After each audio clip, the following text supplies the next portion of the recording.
is in Chapel Hill now. Welcome, football fans, to Tim Reynolds Show's live play-by-play for tonight's college football week 1 prime time matchup here on Monday night. And it's the TCU Horned Frogs going one-on-one with the North Carolina Tar Heels in Chapel Hill tonight. In Chapel Hill, and guys, ladies and gentlemen, this crowd is going to be ecstatic and ready for tonight when we see Bill Belichick in his first game as the head coach for the University of North Carolina. And there is the head ball coach arriving to the stadium here earlier today, and I am excited to see this matchup.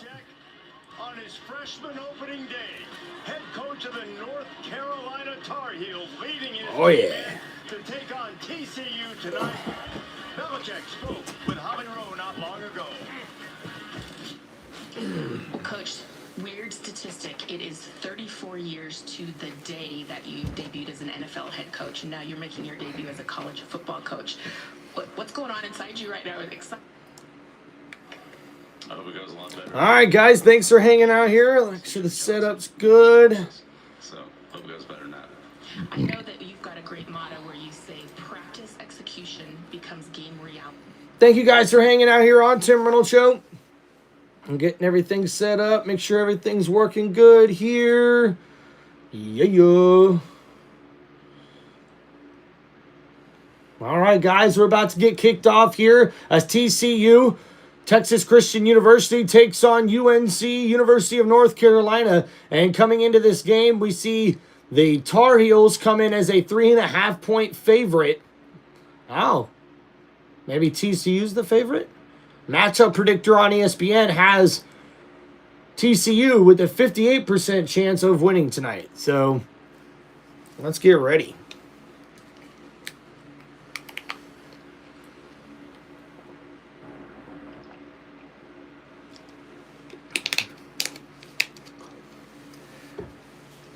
All right, guys. So previewing this matchup here. TCU last season did pretty decent on offense. 31st in FBS with over 426 yards per game. They ranked 8th in FBS in passing, but were 113th in rushing yards per game. They've got to get better here in the rushing game this season if they want to produce. They averaged the 23rd most points per game at 33.5.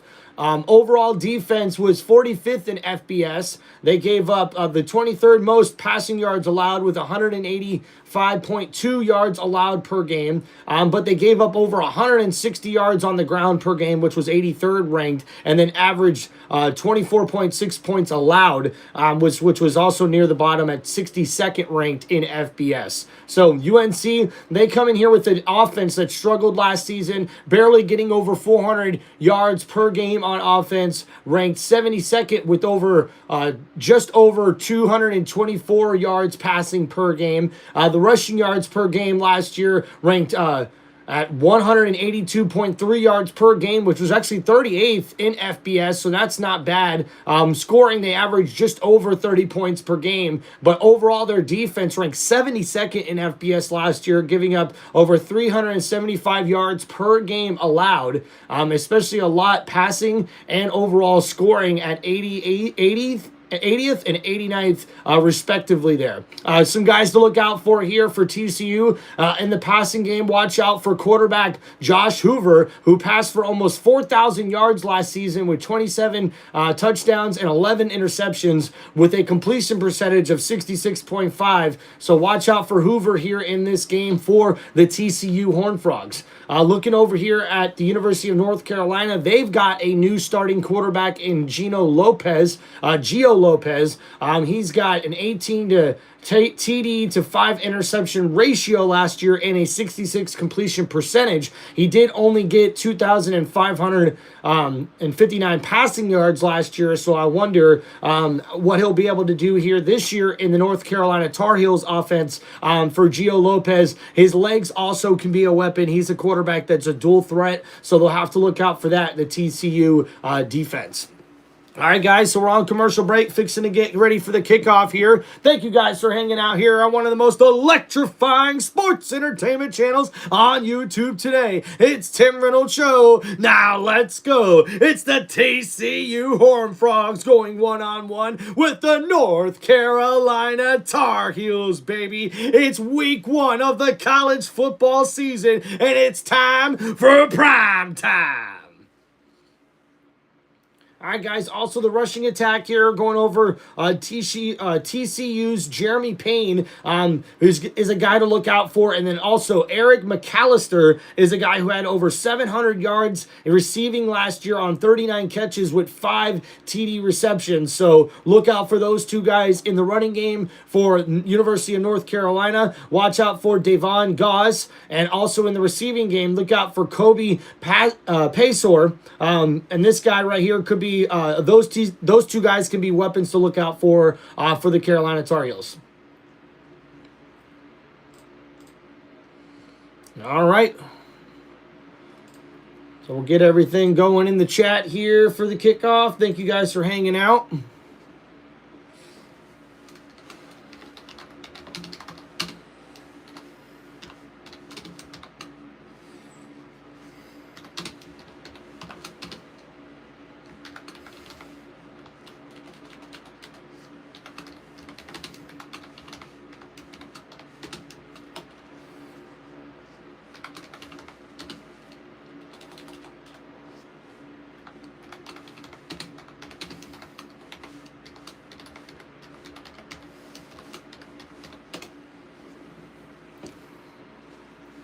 All right, here we go, ladies and gents. We're about to get ready for kickoff. Will put total under for TCU.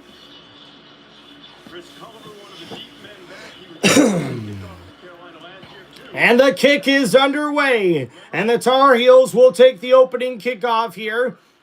As we see the returner has to break a tackle, gets up to about the 16-yard line, and that's where the University of North Carolina will start on their first possession here of the game. And Gio Lopez, the quarterback, hometown is Madison, Alabama. Started 11 games last year for South Alabama, the Jaguars.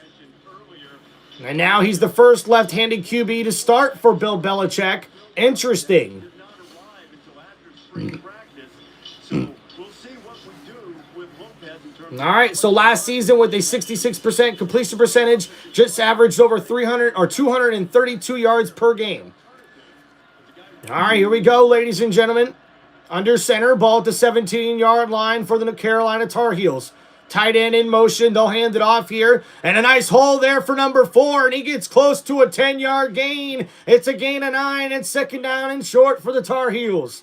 And impact players to watch out for, Benjamin Hall, number 28, the running back, and then wide receiver Jordan Shipp for the Tar Heels. And then Devin Deal, the defensive lineman, number 11, and linebacker number 4, named D, is a guy to look out for as well. So now looking out, 2nd and 1, running back now up at receiver, and now we see another running back come back to the right side of the quarterback. Option play, they're going to hand it off. That's number 28 with a nice carry there and a gain of 3. And that's first down, North Carolina. That's Benjamin Hill there, number 28 with his first carry of the game. Caleb Hood was the one with the 9-yard carry to open us up, number 4. So already 2 runs in the first down of the game goes to the Carolina Tar Heels. So 1st and 10 here now, ball at the 37-yard, or I should say the 29-yard line. 2 runs and a first down. That's Hood who had the first carry of the game. Handoff here up the middle. Oh, Hood with a nice carry again, a 9-yard gain. And that's going to bring up 2nd down and short. Ball now at the 37-yard line. This is good communication with, remember, 70 new players. You really wonder how things will work out when it comes to communication. And the offensive line on the right side, the right guard able to collapse there with the center. and opens up a big hole on the right side. Play action here for Lopez, looking downfield. He's got a man wide open, and that's caught. First down, North Carolina. And what a big play here. The first passing play of the game gets the North Carolina Tar Heels a big gain here. A pistol formation. You can see the blitz coming from the left side here. They're spying on the quarterback, and this just leaves number 1 wide open over the top next to the safety. And man, what a big catch there by number 1. And Jordan Shipp with the catch there. Nice play. And now quickly back to the line is the Tar Heels. Lopez in the pistol formation. Ball at the 24-yard line. 1st and 10. Play action. Lopez looking downfield. It's caught. Shipp's down at the 5-yard line. First down, Tar Heels. And already this offense showing what they're made of early on here in this matchup. 1st and goal. This North Carolina Tar Heel offense is looking good to start out, baby. What's up, TCU, brother? Got the purple. I got the purple. All right, here we go. Man, an excellent drive here early on for North Carolina. Now Lopez in shotgun. Hood, the running back. Play action. Lopez is going to run it. Oh, and a nice tackle there from the TCU defense, and that's going to be a loss on the rush there. Johnson came up flying. That's what they've been doing. This time he took away the threat.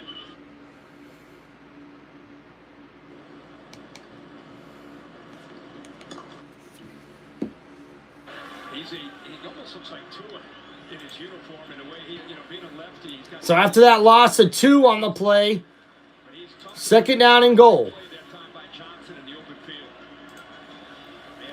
In the pistol formation, Lopez from the 8-yard line hands it off. Hood, the running back, in the end zone. Touchdown, North Carolina. And what an impressive first drive of the game for the Bill Belichick offense. Michael Jordan looking on. Randy Moss looking on as well. And wow.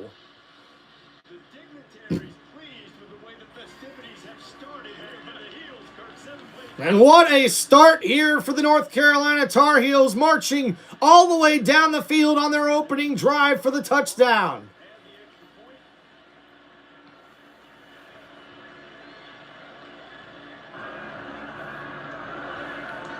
Oh, and the extra point was blocked, but it did go through. And a lucky break there for the Carolina Tar Heels.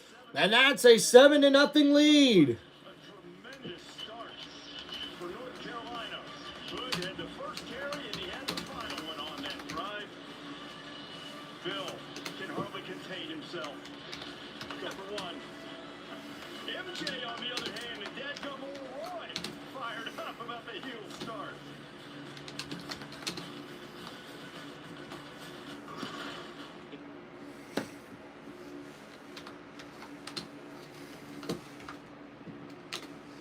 All right, guys, so what an impressive drive from the North Carolina Tar Heels here on their first drive of the game.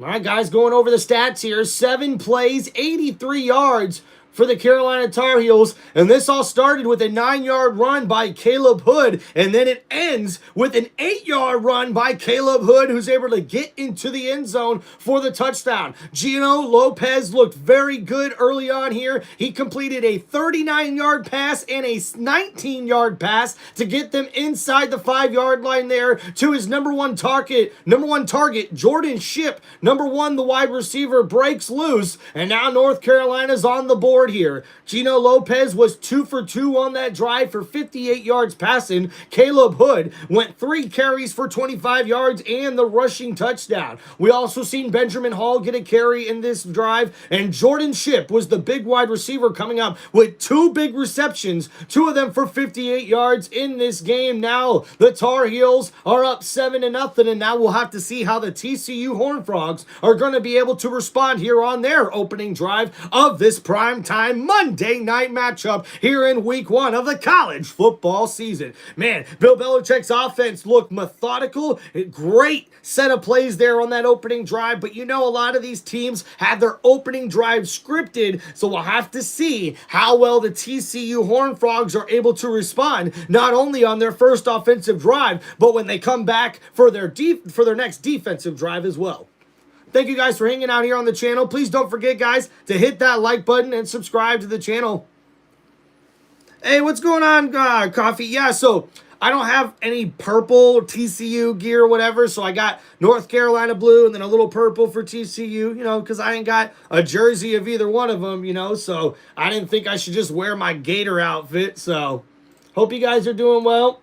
Thanks for hanging out in the chat. What's up, TCU the best? I knew you'd be here, bro. Thanks for keeping to your word. I appreciate you hanging out on the channel. Guys, don't forget to hit that like button and subscribe to Tim Reynolds Show. So yeah, guys, just in case anybody's wondering, I'll probably have to put it in the chat here too. So I got the purple hat, trying to represent a little purple here for TCU with the black arm sleeves. And then I also got the blue, now the kind of like baby blue, if you will, for the Carolina Tar Heel blue to represent both teams here, since I don't really have anything besides, Florida Gator gear pretty much. And besides, I got my Michigan jersey and my Miami Hurricanes jersey as well. But hey, all right, here we go, guys. Celebrities here, including Julius Peppers, Lawrence Taylor, both NFL greats and NFL Hall of Famers, including Randy Moss. And that will be a touchback here, as we'll see the TCU Horned Frogs come out. And here comes Josh Hoover, the quarterback from hometown Heath, Texas. And his 3,949 passing yards was a school record in a single season last year. New Mexico Bowl offensive MVP. And now we'll see here how he's able to do in the second year of the system here for the TCU Horned Frogs offense. So they open up the play here. It's a empty set. Hoover in shotgun. Ball at the 25-yard line. A quick throw. Number 1 with a nice juggling catch. And that's going to be a first down, Horned Frogs. So impact players here. Look out for running back number 2,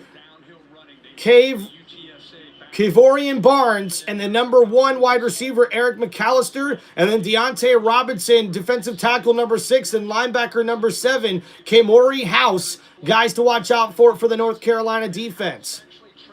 Kevorian Barnes, number 2, the running back. All right, I think I got that right. All right, so after that gain there, it's first down and 10 now from the 37-yard line. Pistol formation for Hoover. Quick wide receiver screen. Gets it out to number 1 again, and that's a nice carry there. And are they going to call that? I don't think so, and they got lucky. That looked like a crown of a helmet play there, and that could have been called for targeting, but I don't see a penalty flag coming out here. And looks like that's Eric McAllister, the playmaker there, number 1, with the 2 catches to start this drive off here for the TCU Horned Frogs offense. So, man, a tackle there from the defense from North Carolina, and it looked like he was leaning with the head. And there's the same man, number 2, able to get into the backfield for the tackle on the play. And that's Simpson, number 2 here from the defensive end position. As we see here on the replay, he's able to get around the tight end. Oh, it comes free. As we see, a guard was pulling there, and unfortunately, Simpson's able to beat him and gets in the backfield for a tackle of loss. So now 3rd and 7 here for TCU. Ball at the 40-yard line. Hoover in shotgun. Blitz coming from North Carolina. Oh, and that's overthrowing his intended target there. Looking for McAllister. And that's going to be incomplete. And that's going to be a punt coming up here for TCU.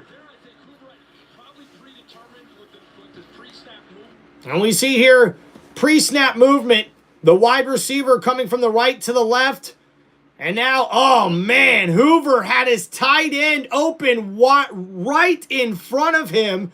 And because the blitz was coming, Hoover went to his go-to target, McAllister, on the right side, but overthrew him. Man, that's a tough break there. TCU had a man wide open over the middle. Hoover just couldn't get to him with the blitz coming from the Carolina defense. And now we will see this North Carolina's Tar Heels offense come back out on the field. In great field position here from the 35-yard line. Hubbard's career is off to a rousing start of 7-0. And not too bad with a lot of the low-scoring games that we have seen up until this point over the first week of the college football season. I think this one right here could be maybe a high-scoring one. We'll have to wait and see what happens, though, ladies and gentlemen.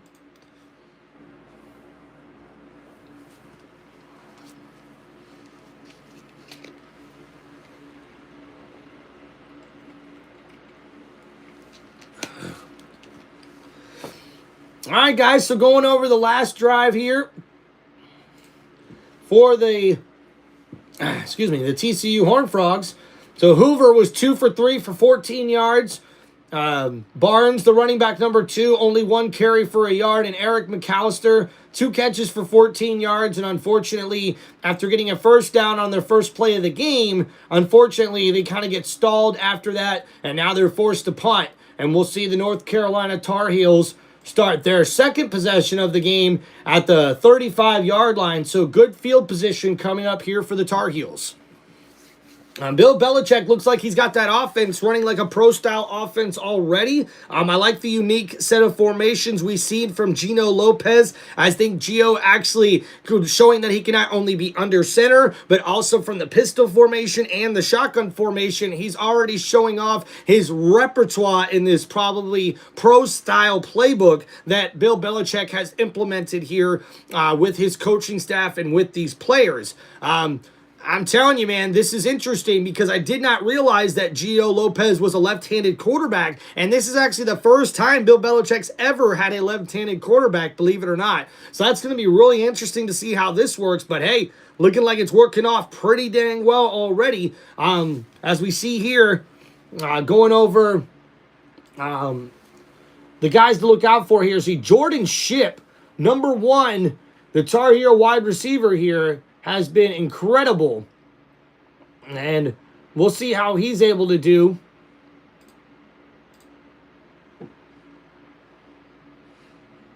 And then another guy to look out for North Carolina is the running back who started the drive off well and then ended it as well. Caleb Hood, number 4, was a guy able to show he might be able to carry the workload for him here. And we'll see what happens next.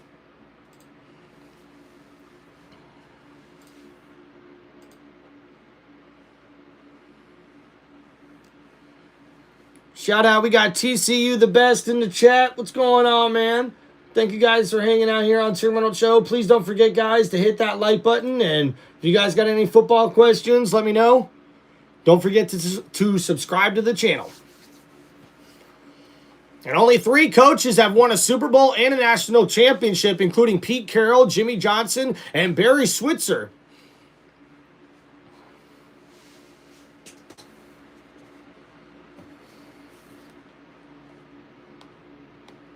Absolutely. All right, so we see Bill Belichick's offense come out here for their next possession. Gino Lopez in shotgun ball at the 35-yard line. Uh-oh. And there's a penalty marker. That's really the first mistake of the night. Offense number 72. 5-yard penalty. Big 72 is Aiden Buchanan, 6'9", 230-pound freshman. All right, so that's a false start there on the offense. And Buchanan, the big freshman there, is the one caught with the false start. So now here, first down and 15 after the penalty here for the Carolina Tar Heels. Ball now at the 30-yard line. And Lopez will now go under center. 2 wide receivers set to the top of the route. Number 1 in motion. From right to left. Handoff here. Oh, almost a fumble there. 37. Able to somehow get back to the line of scrimmage. And that's a play there that goes for no gain, but most certainly could have been a lot worse.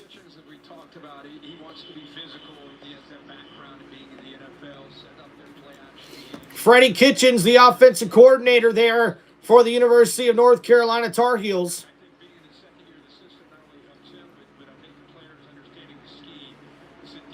What's up, Jamie? Welcome to the chat, man. And now we see here Gio Lopez, 2nd down and 15 in shotgun. TCU rushes 4, looking downfield. Oh, Lopez under duress. He gets out of the sack. Oh, my goodness, and they did blow the whistle. Oh, man. And did they blow that premature?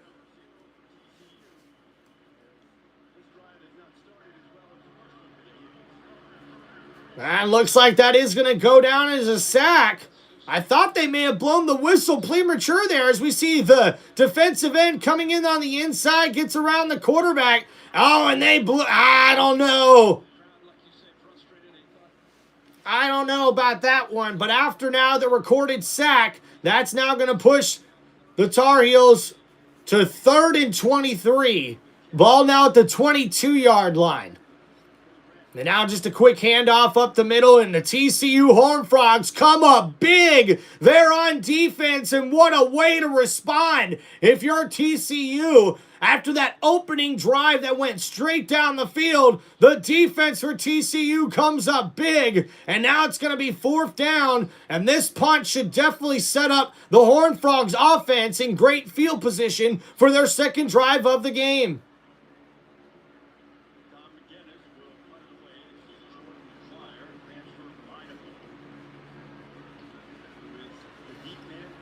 So ball at the 24. Nice punt here. Good hang time. Oh, man.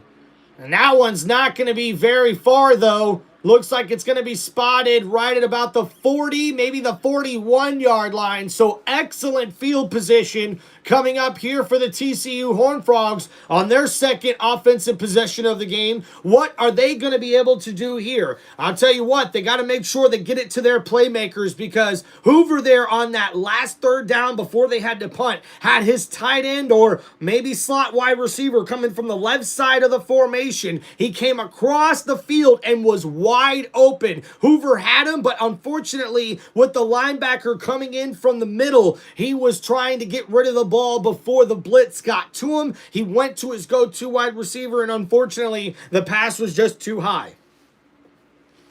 What's up, Jamie? I hope football practice was good, man. Just want to say, want to be Thursday. We'll be at my football game. Hell yeah, dude. Jamie, that's awesome, man. Hopefully we'll get to see you.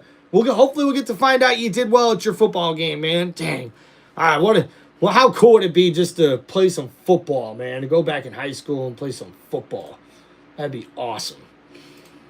All right, guys. Thanks for hanging out here on Tim Reynolds Show. Please don't forget to hit that like button, subscribe to the channel, and we're getting ready to get back to the action here. TCU fan, what you think? What you think we need to see your offense do here, man?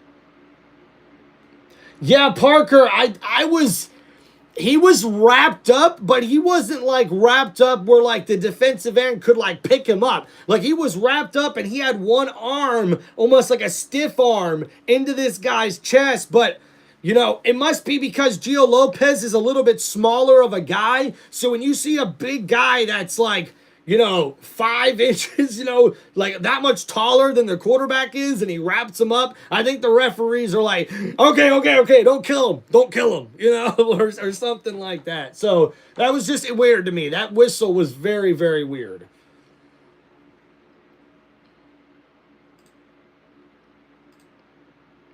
So that drive there just went backwards for the Carolina Tar Heels. 3 plays, negative 11 yards. And the sack there for the defense, that was a big sack there by Zach Chapman. A loss of 8 yards there, and then the punt.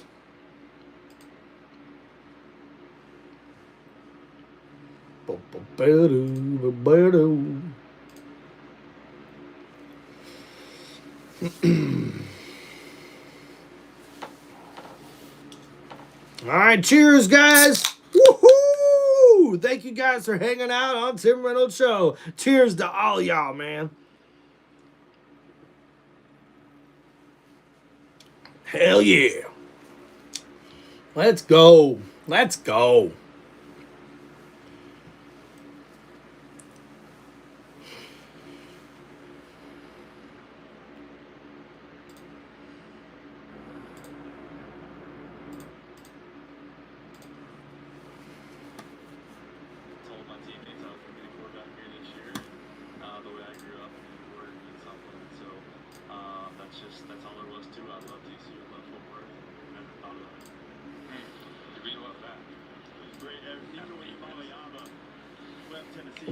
All right, Josh Hoover looking for a bounce back drive here after that opening drive.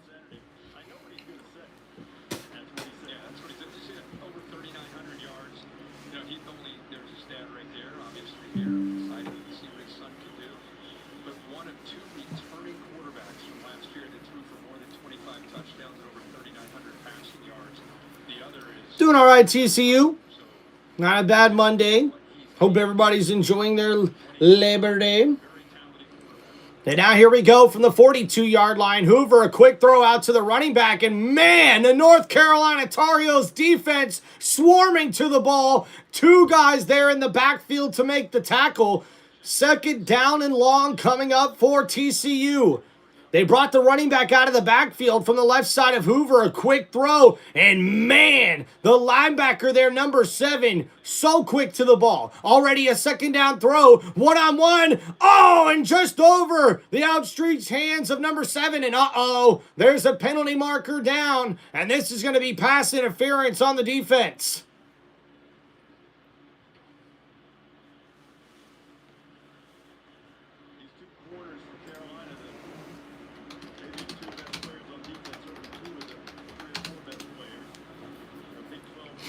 So now we'll see what the penalty marker is.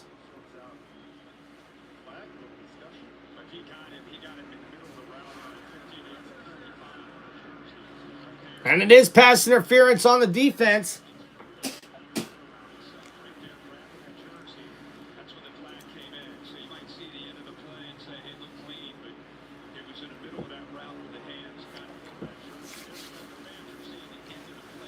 So that'll be a first down and 10 now for TCU. Ball now on the UNC 44-yard line.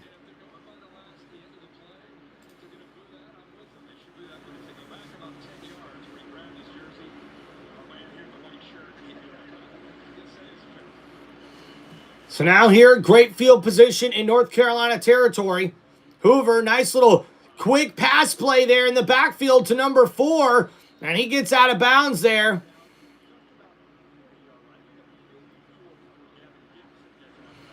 So a small gain there. Second down coming up here for the Horned Frogs offense. Second down and 6. Ball at the 40-yard line. Hoover in pistol.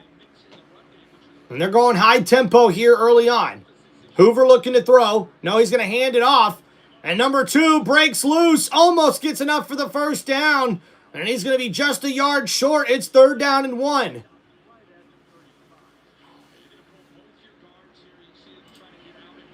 And that's number 2, Barnes with the carry.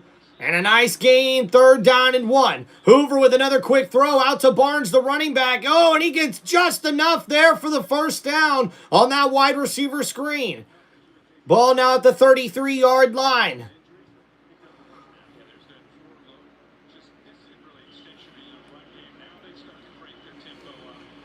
So early on, a lot of wide receiver screens, a lot of quick throws here for TCU. Now 3 wide receiver set. Hoover in shotgun, ball at the 33-yard line. First down and 10. Looks like Hoover's changing the play here. Carolina's been really getting to the football here, tackling well early on. Hoover in shotgun. Ball is snapped. He's going to hand it off. That's Barnes up the middle. A nice run there. And he's taken down after a gain of what looks to be 7 yards on the play. So second down and short coming up here for the Horned Frogs.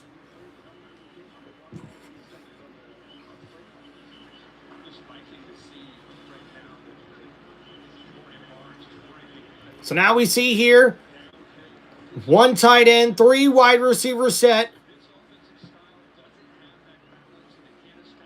Wide receiver in motion from left to right. Blitz coming from North Carolina. Hoover's got a man, and that's a touchdown! Horned Frogs! And what a beautiful throw from the quarterback Hoover. Number 7, Jordan Dyer, was wide open for the 27-yard touchdown.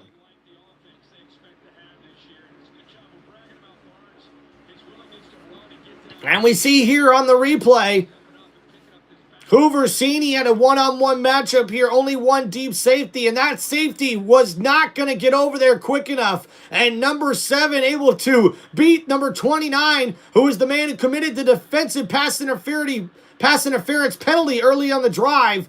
And that's a touchdown for the Horned Frogs, and they're an extra point away from tying this football game.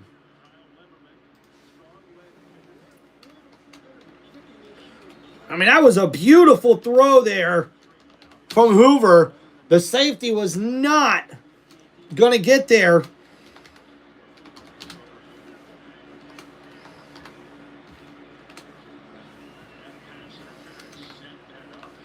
And that's right, the pass interference penalty is what really set that up for TCU, and they're able to take advantage.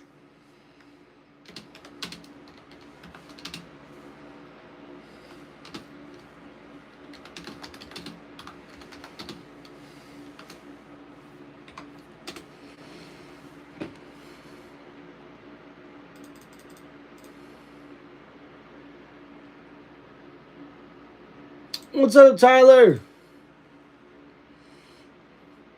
All right, guys. 70 new players on the roster here for North Carolina heading into the 2025 season. A lot of turnover here for North Carolina. $40 transfers, 30 true freshmen coming in here for the North Carolina Tar Heels football team.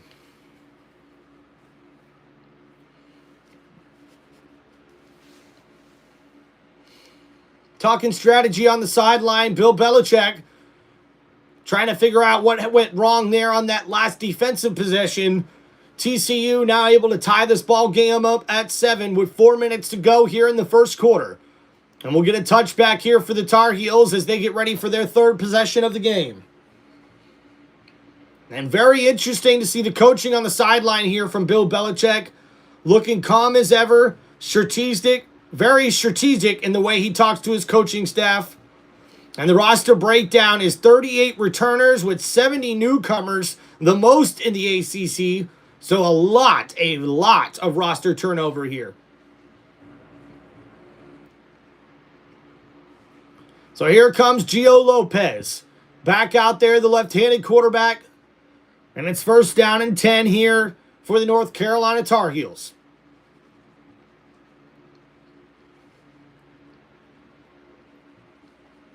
And here we go, under center, ball at the 25-yard line. 1st and 10, handoff there, that's Hood on the right side, and a good tackle in there by TCU, only a gain of a yard on the play.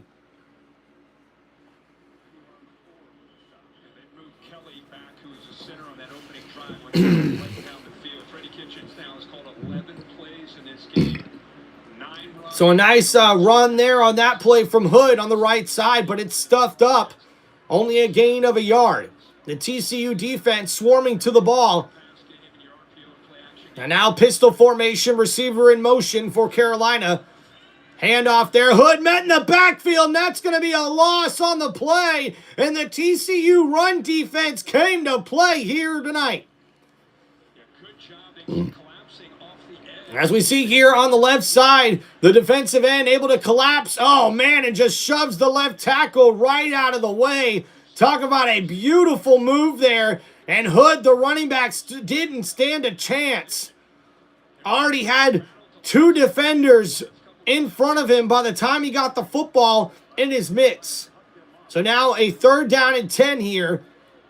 And they're going to have to throw it here. Looks like TCU is showing blitz here. 6 men at the line of scrimmage. They rush 4. Gio looking to throw downfield over. Oh, and that's almost intercepted. And that's going to be incomplete. And now 4th down coming up for the Tar Heels. And wow, a big 3 and out for the TCU defense.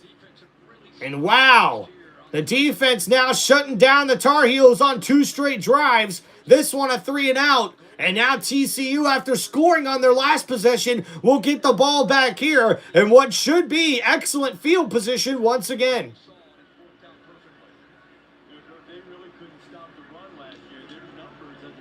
Nice punt there. We'll see where this one lands.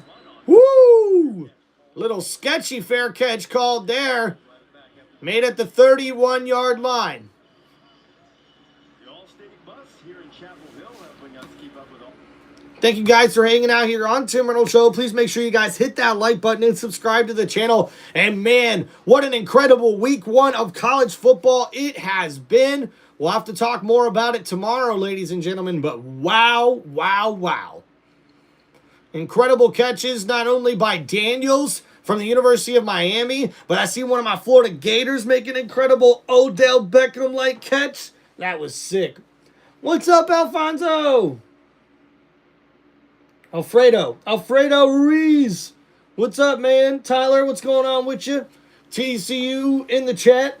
Hope you guys are doing well. All right, here we go. First down. Hoover in shotgun. He's going to hand it off. Number 26. Ooh, is met right at the line of scrimmage. And that's going to be no gain on the play. Second down and long coming up for the TCU Horned Frogs offense. And there, number 26 on the carry got stuffed. The defense just running towards the ball, and that's Payne, number 26 for the offense. And now second down and 10 from the 30. Hoover once again in shotgun. 2 running backs there next to him. Play action. Hoover quick downfield. Oh, and the tight end makes a nice grab there, and that's going to be a first down TCU. Another nice throw there, throwing it right in between 2 defenders from Hoover. He's 7 for 8 for 56 yards and a touchdown early on in this game. And now a handoff here up the middle, and that's only a gain of a yard. So second down and long. North Carolina's rush defense seems to be very, very good here early on here in this first quarter. We're at about a minute and a half left to go. And last season, the defensive ranks, they were 8th, or I should say offensive ranks, they were 8th last year in passing in FBS, but were 113th in rushing. So TCU's got to get better at running the football. So Hoover in shotgun. Ball at the 41-yard line, looking to throw. 3-man rush, plenty of time. Hoover having to scramble, though. Oh, man, and he's tackled, and whoa, what a big hit. He's able to get a gain of about 3 or 4 yards on the play, but what a shot Hoover took there from the linebacker.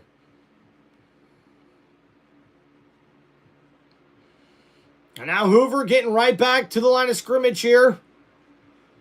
The former pitcher in high school.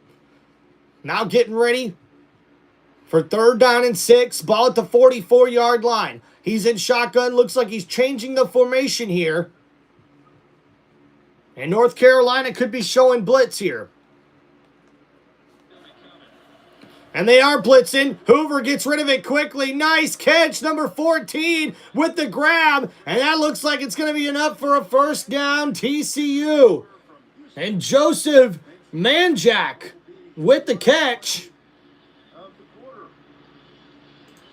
And that will be the last play of the first quarter here. A tied ball game between the TCU Horned Frogs and the North Carolina Tar Heels.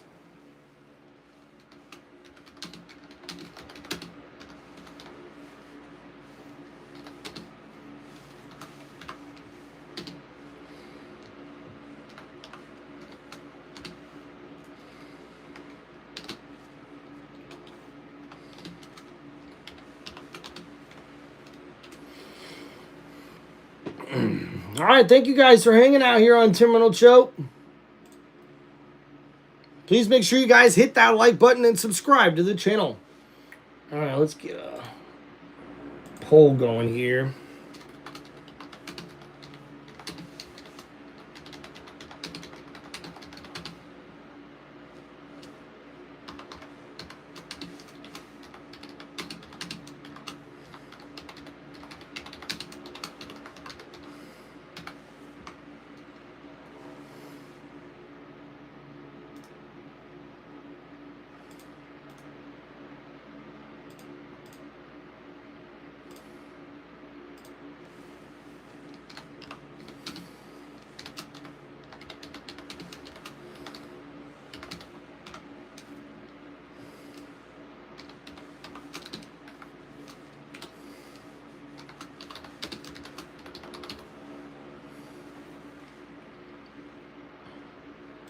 All right, here we go.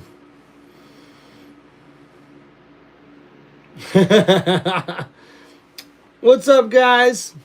Hope y'all are doing well. Thanks for hanging out here on TimReynoldsShow. It's the end of the first quarter, and we have a tie ball game 7-7 here between TCU and North Carolina. Going over the first quarter stats here for both teams.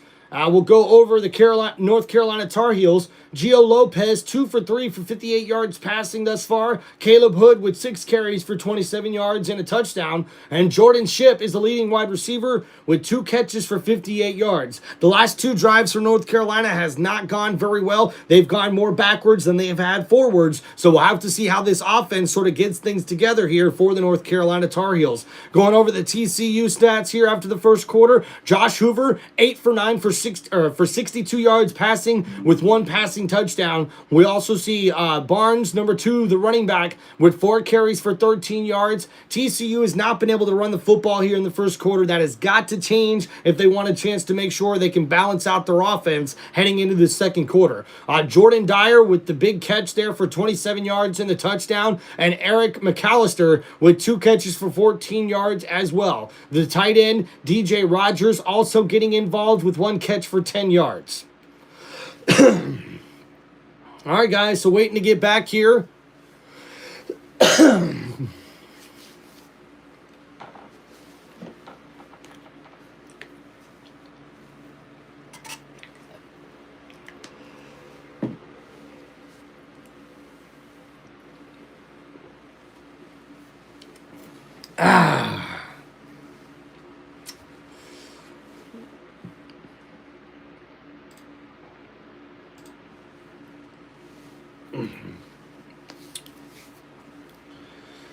Bum, bum, bum, bum, bum, bum, bum. So if you ask me, what I liked on that first drive from the North Carolina Tar Heels is I really thought that they had a good mix of run and pass. They have been able to run the football pretty good, but all of a sudden now these defensive ends are getting these one-on-one matchups with the right tackle and the left tackle. And that last drive, the left tackle for North Carolina got blown up on 2 straight plays. So we'll see how this defense steps up for TCU. And now the TCU offense is sort of starting to get a rhythm, but the North Carolina Tar Heels defense, their rush defense, has been stellar here on the TCU Horned Frogs. So we'll have to see what happens here going forward. All right. So we've switched the fields here. Now we'll see what's about to happen here next. So Hoover here, first down and 10. Changing the play here from the 50-yard line in shotgun. Nice handoff here. That's Barnes following his blockers, and a nice run there. Gets him a gain of about 8 yards on that play. So second down and 2 coming up here for the Horned Frogs. Beautiful play there. And now TCU quickly back to the line. Second down and 3 here officially. UNC showing blitz. They hand it off to Barnes up the middle. Trucks over a defender, and he's going to be really close to a first down. We'll see where they mark the football here. So TCU, you can tell here in the second quarter on this drive, they're trying to establish the run better than they have on their first 2 drives.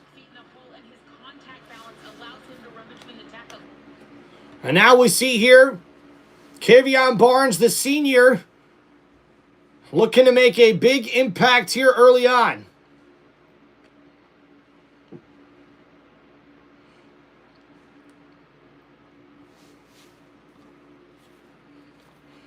So now we got Hoover in first and 10, hands it off to Barnes once again, barreling through defenders, and he's close to another first down there for the Horned Frogs. Another big run there for 10 yards. It looks like maybe they're going to mark him just short, so call it a gain of 9. As we see here, Barnes, number 2, lined up on the left side of Hoover here. And the offensive linemen are able to open up a nice running lane to the right side. And a quick snap there. Barnes able to break some tackles. And he's still on his feet. And he gets enough for the first down and a gain of 4. And TCU is rolling here. Barnes carrying the workload. And he's rumbling, stumbling down the line. Breaking tackles in the backfield, spinning around. Stiff arm breaks another tackle. And 2 guys have to bring him down. What's up, Savage?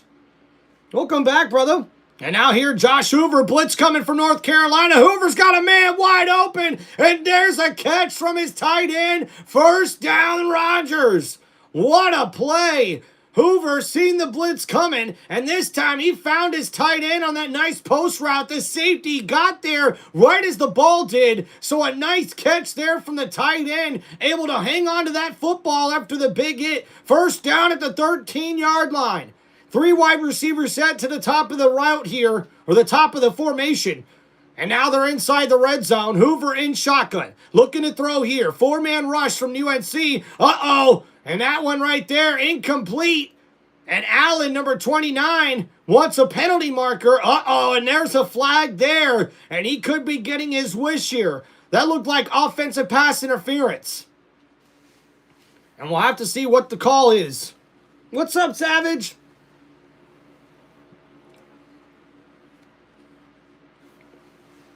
And look at that. Allen, number 29, gets one back there, as that one's going to be called on the offense. Offensive pass interference, and you see there, pulling on the jersey is number 7 after he's seen that ball was overthrown. So an unfortunate penalty there, and that's going to bring up 1st and 25 now for TCU.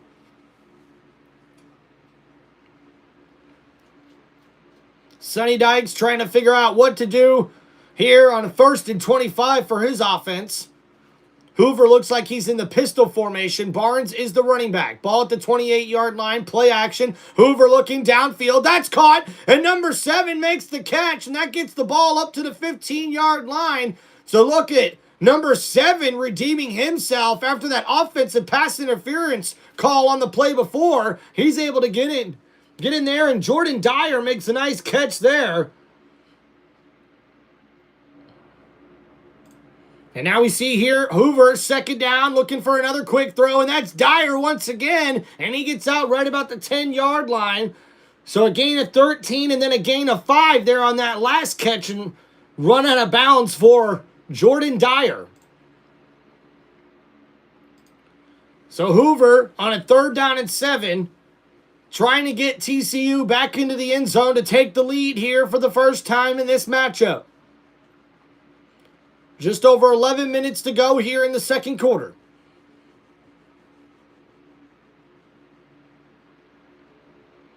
Two for 3 early on 3rd downs. Here is the TCU offense. Hoover in shotgun, ball at the 10-yard line. 3rd down and 7, Hoover looking to throw. Blitz coming, Hoover scrambling to his left, gets rid of it, and it's off the hands of his tight end, or his intended target, receiver number 81. And that's going to be incomplete, and 4th down coming up here for TCU. And we'll probably see the field goal unit here. And Hoover, on the replay, had to scramble to his left side. And you can see he's got a man one-on-one here. But the running back breaks loose, and Hoover just doesn't see him. And man, talk about a mistake there. If Hoover was just able to dump it off to his running back, that could have been a touchdown for TCU. But instead, we'll see Kyle the kicker, coming in here with a 27-yard field goal attempt. Uh-oh, wait a minute. There's a penalty marker. Oh, no.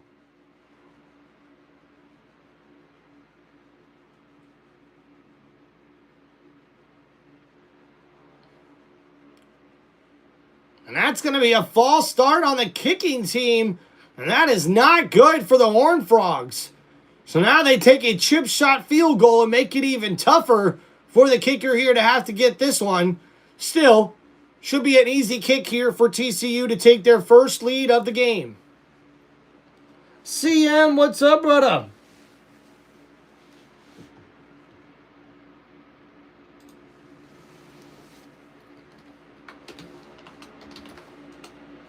And the kick is up and good.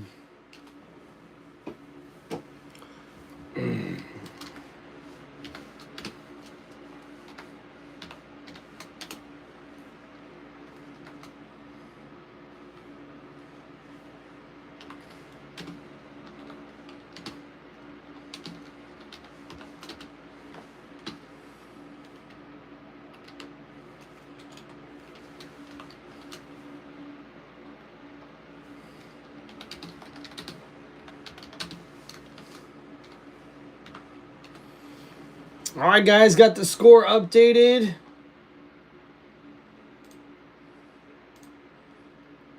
Yeah, CM, you like it? Got my setup for this weekend. Bucks games, baby, streaming here every single week on Tim Reynolds Show. Woo-hoo! You know, the only thing is, man, is that I just hope we get more of the old school fans back from last season. I haven't been able to see a lot of my homies in the chat in a long time since the end of the football season, so I'm hoping we get a lot of newcomers and a lot of old school fans coming back here to Tim Reynolds Show, man. I'm excited. Mason, what's up, dude? Welcome, man. Hey, look, the chat's getting good. Let's go, guys. Come on.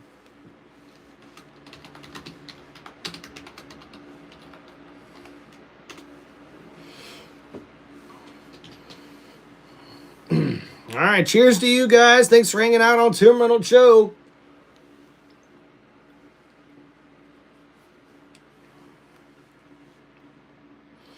No baseball, CM, unfortunately. Not a huge baseball guy. It can get a little boring to watch, especially like play-by-play of baseball. So...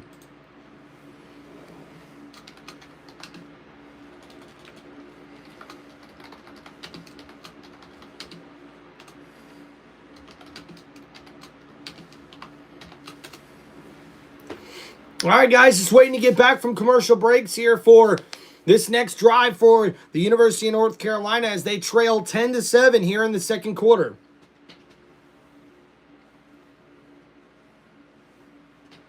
Mason, me too, dude. Appreciate it, man. I am so excited for the Bucs season. So many people are just not giving the Bucs respect this year again, and I cannot wait for us to really show our impact with how good our team is, man. Now, I know we're going to be without left tackle Tristan Wirfs for a while and wide receiver Chris Godwin, but I think we got the guys on the team to be able to overcome those injuries here. So, got to start off against the Atlanta Falcons, so I'm excited to see my boys come to play.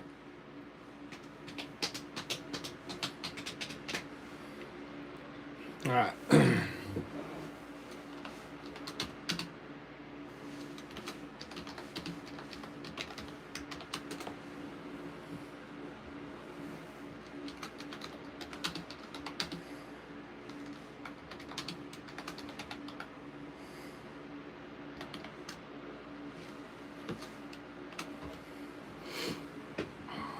And 333 regular season and playoff wins with the Patriots, second most all time in the NFL for Bill Belichick. And now we'll see a return here on this one from North Carolina. Number 3 leaps over a defender, and that's a pretty decent gain there on that one.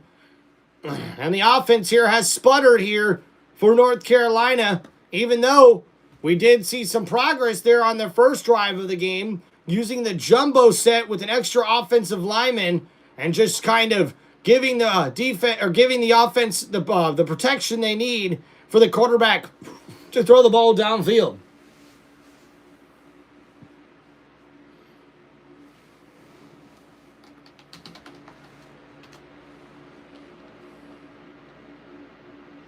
Well, there's probably a lot of NFL teams that need better players there.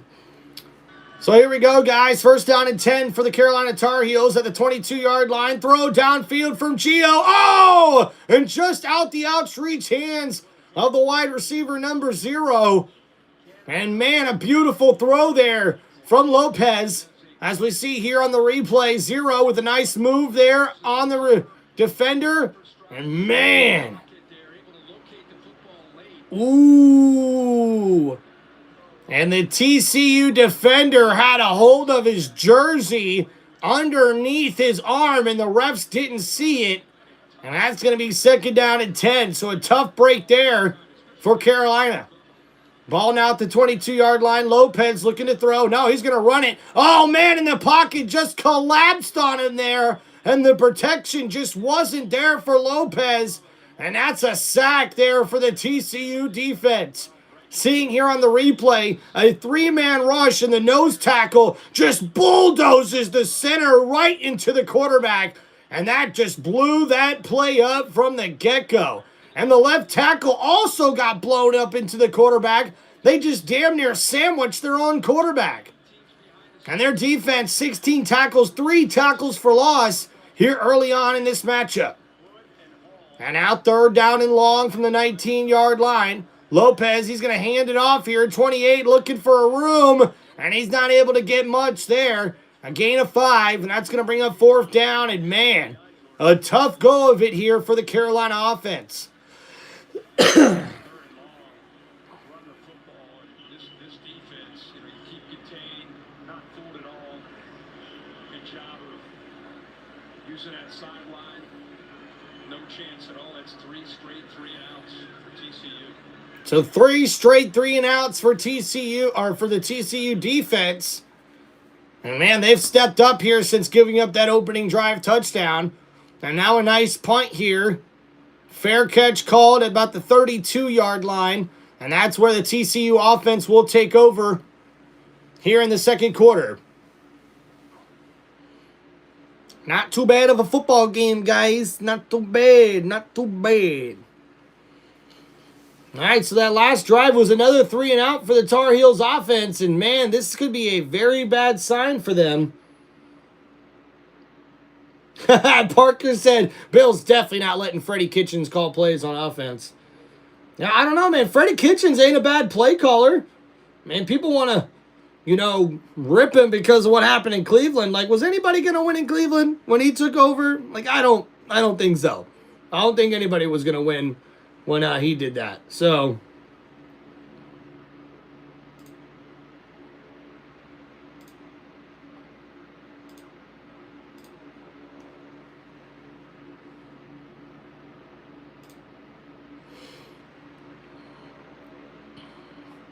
all right, guys, don't forget to get your votes in inside the chat here on who you guys are rolling with here for the TCU Horned Frogs taking on the North Carolina Tar Heels. Really appreciate you guys hanging out here on Tim Reynolds Show.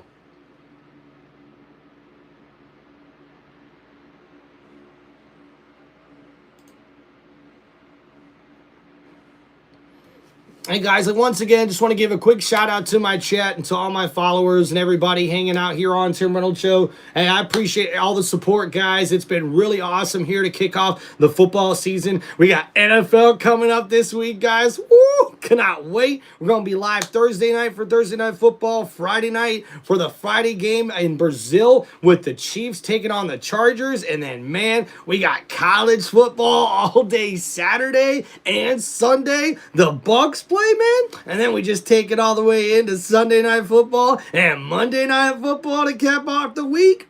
I think it's going to be an excellent week of football, and I hope you guys are here to enjoy it with us here on Tim Reynolds Show. Oh, yeah.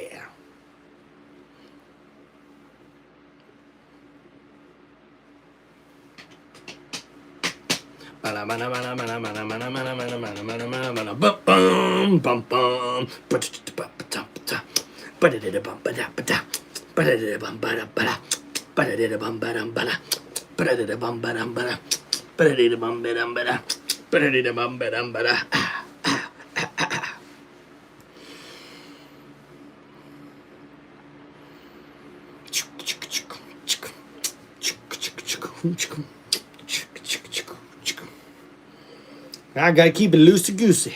We gotta keep it loosey-goosey. You know what I mean? Loosey-goosey. Man, guys, we got the number 14th ranked Michigan Wolverines taking on the number 18th ranked Oklahoma Sooners next Saturday night. That's where Home Depot College game day will be for ESPN. Hell yeah. They had the most watched episode of College Game Day ever this past week as we said goodbye to a legend, Lee Corso, who's retiring. And man, he retires the headgear picks as well. And that's a bummer to see for their Lee Corso. We're going to miss you, buddy. All right, so 1st down and 10 coming up here for TCU. And we'll see what they're able to do here. In the pistol formation, Hoover play action looking downfield. Caught. And that's Dyer, number 7, with a nice catch. And he's going to get that up to the 44-yard line. Eric, what's going on, brother? Hope you're doing well, man.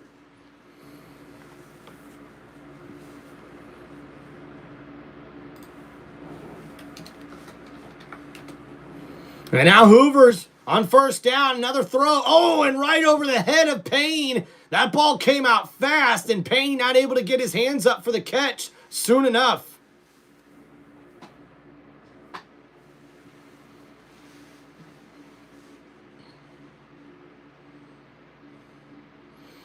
So now 2nd down and 10 after that incomplete pass. Hoover's been balling here early on for TCU.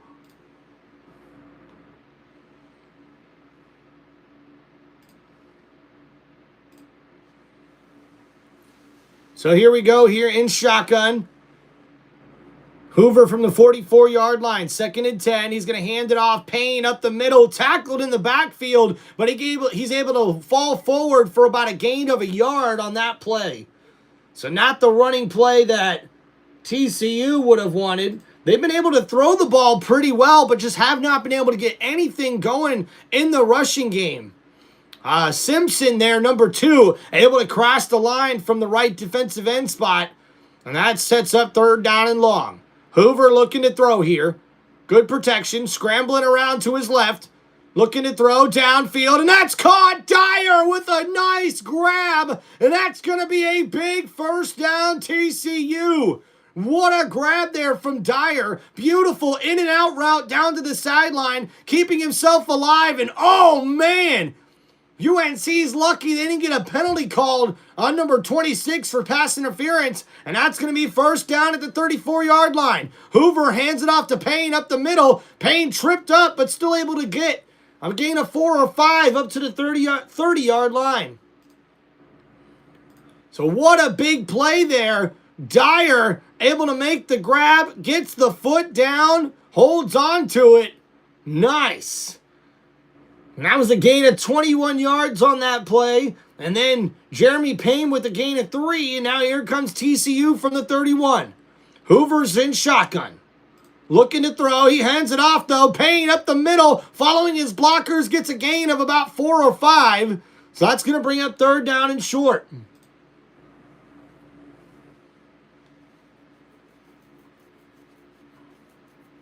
Oh, wow. Eric's got work soon.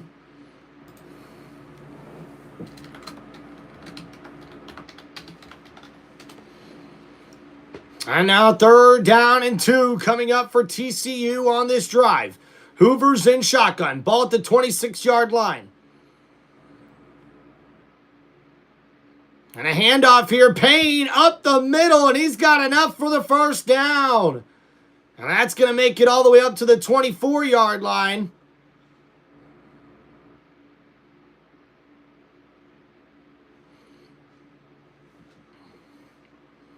So TCU with their 12th 1st down here in this matchup. North Carolina with only 3. And we're almost at 6 minutes to go here in the 2nd quarter. Now man in motion. Hoover looking to throw here. Uh-oh, pressure coming. Hoover scrambling around. Still on his feet. Looking to get rid of it. Found a man. That's Dyer on the right side. And what a grab. And that's a big catch right there. And talk about an excellent move there as you see Dyer just trying to stay alive. And oh my goodness, Hoover had a man wide open. Number 4 in the end zone and just wasn't able to get the ball to him. Hoover's missed a couple of different targets like they're coming wide open in this defense. And now Hoover hands it off. Up the middle goes Payne. Payne with a nice run there. Gets it up to about the 17-yard line. So a gain of 3, I believe. So 3rd down coming up. Yeah, once again on that play, number 4 breaks free from the coverage on the right side, and Hoover not able to see the man with all the pressure getting into his face as he had to scramble around and came back to the right side and tried to get the ball out to another target. So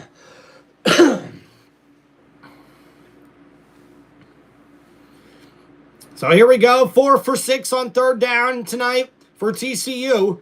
Ball at the 17-yard line. Hoover in shotgun. 3rd and 4 here for TCU. Hoover looking to throw. Blitz coming. Hoover gets rid of it, but it's too high. And oh no! What an athletic interception made by number 21 of North Carolina. And a big, big turnover there for the Carolina Tar Heels. And the crowd's up out of their seats And what an athletic interception from Cost, number 21, with the incredible catch off the tip.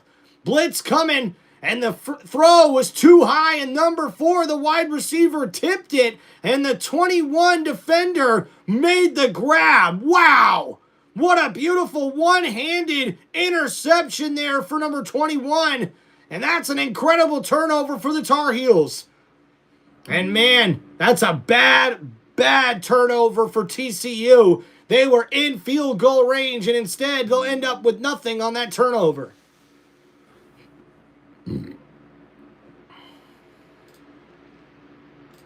So looking at that last drive for TCU, 10 plays, 51 yards, and unfortunately, Caleb Cost is able to get the interception for TCU, and they come up with no points here. But the story still remains. Will the North Carolina Tar Heels offense be able to get anything going here coming up here late in the second quarter? Just over 5 minutes to go here in the first half, and we'll see what the Tar Heels offense can do coming up here after the turnover. After this interception, we'll see here where the Tar Heels will end up. Looks like they will be right near the 20-yard line to start this match, to start their next drive coming up here. So they have been able to run the football pretty well, North Carolina, but they haven't really been able to get anything going besides those 2 big pass plays to start their first drive of the game. So hopefully we'll be able to see Gio Lopez be able to spread the ball around a little bit more here. But right now, that pass protection has been terrible for North Carolina. So that's going to be something to keep our eye on here for the rest of this matchup.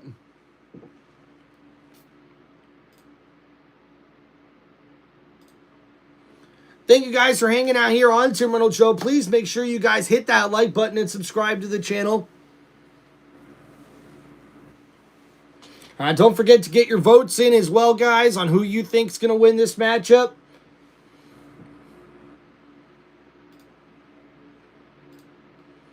And guys, feel free to donate, sign up for memberships on my YouTube channel.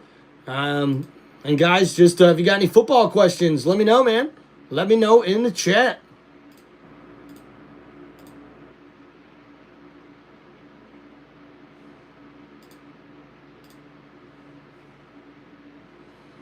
Nice. We about to run it back, run it back. It's football season, you better remember.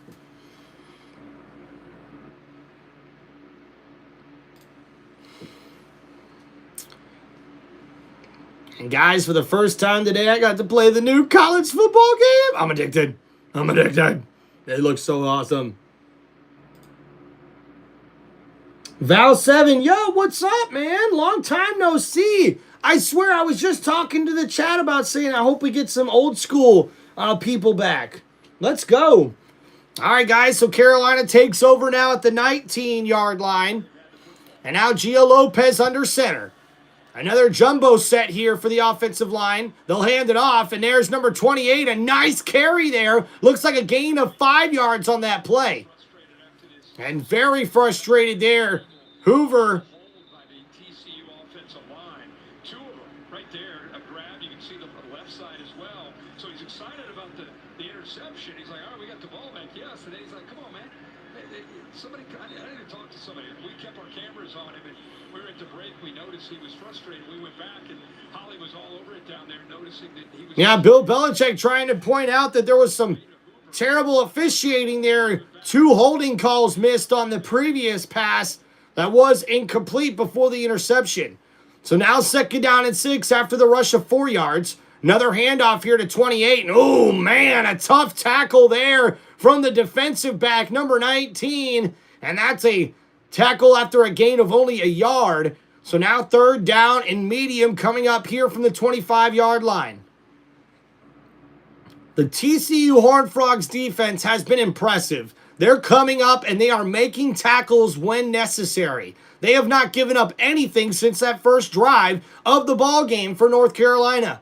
And now Gio Lopez in shotgun. 3 wide receiver set to the top of the formation. Wide receiver in motion from left to right. Gio looking to throw. It's a low snap. Gets rid of it. Oh, and it's picked off. And that's going to be a pick six. TCU. Number 21, Clark, with the pick six. And Gio Lopez cannot believe what just happened. And that just took all of the momentum out of the building there. And ooh, that does not look good.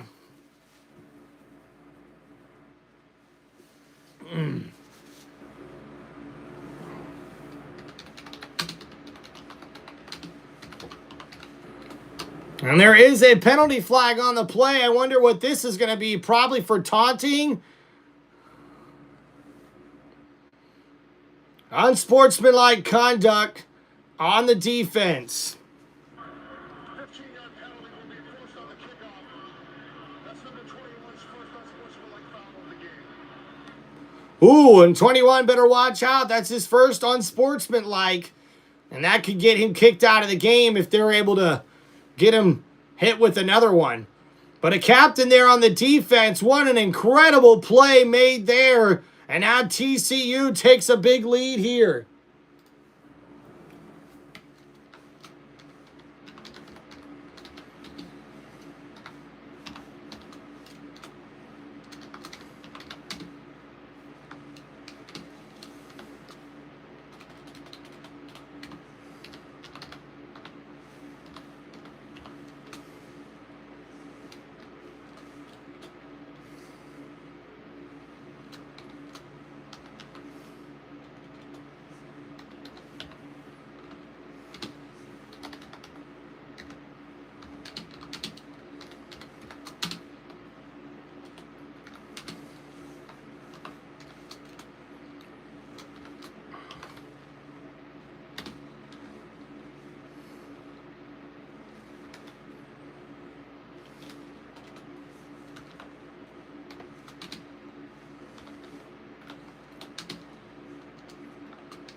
And Lopez, you just don't know what he was looking at there, as 21 was able to undercut that route beautifully for the pick six. And Bill Belichick does not like that.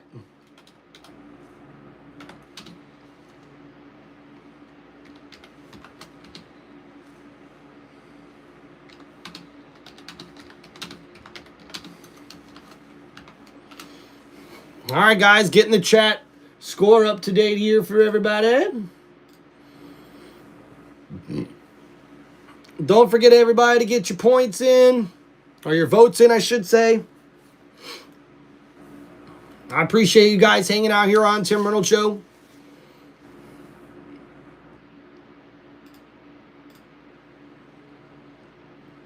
And now a short kickoff here. Number 3 tries to break a tackle, but he won't get far. So now 3:52 left to go here. And the North Carolina Tar Heels offense comes back out on the field.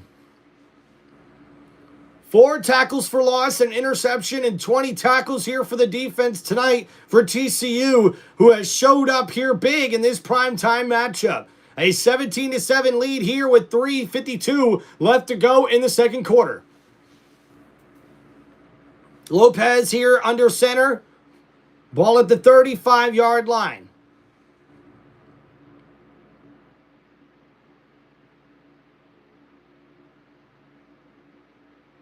Handoff here. Nice run up the middle from Hood. Shorter than I thought. It's a gain of 2 yards on the play. Second down coming up here for UNC. And their offense almost had some trouble there with 2 different men in motion. And there's Andy Dalton, the TCU alum, there on the sidelines with his children. That's cool. That's cool. Andy Dalton playing in North Carolina for the Carolina Panthers. So now here, second down and 7, ball at the 38.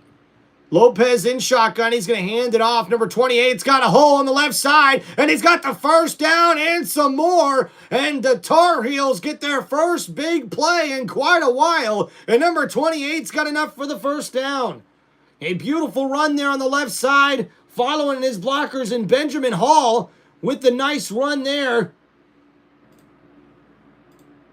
And now North Carolina will get right back to it to the offensive line. Lopez here under center. Ball at the 48. First down and 10. Lopez puts a man in motion. Handoff here. It's Hood up the middle. Bounces to the left side. Gets a gain of about 3 yards on the play. Now at the 49-yard line inside TCU territory. And now finally in enemy territory once again here for North Carolina. And we're getting close to the 2-minute timeout. And we'll see if Carolina gets anything going here, if they're just going to take their time. And it looks like this will be the last play to the 2-minute timeout. And Carolina needs an answer here to get back in this ball game. TCU able to dominate here 17-7, especially with their play here in the second quarter. So 2-minute timeout here in the second quarter. TCU leads 17-7 over North Carolina.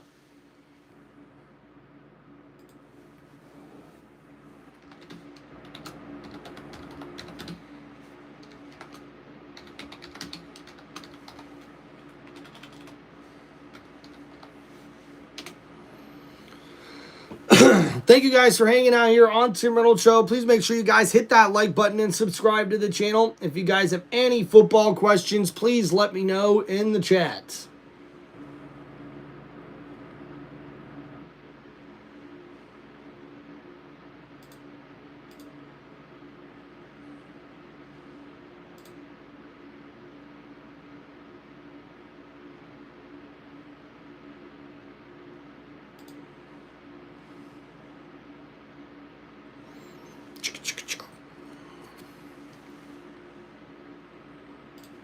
All right, guys, we're on commercial break here. We should be back shortly.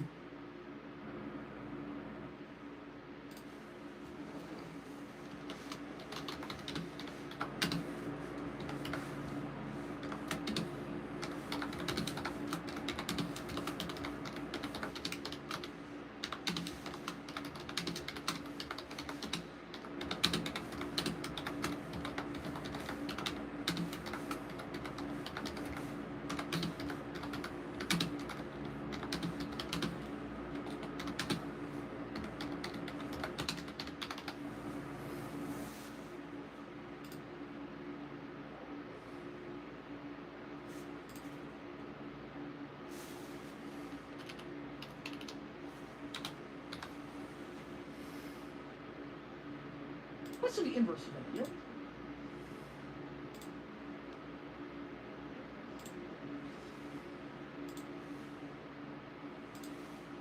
Bill Walsh to some extent? I mean, the second stint at Stanford?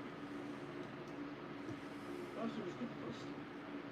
Bill Walsh is less than a Brock Brown changed the Bill Walsh. Thank God. I don't know what changed. Just let it change the first place. Made so generic. It's so generic. Not making two as it was. Throw on the call that's to try to be different. At least I get. Yeah, that's good. That's good. That's like at least 2-minute warning I get versus college is warning is more urgency. All right, guys, we're getting ready to see what's going to happen here.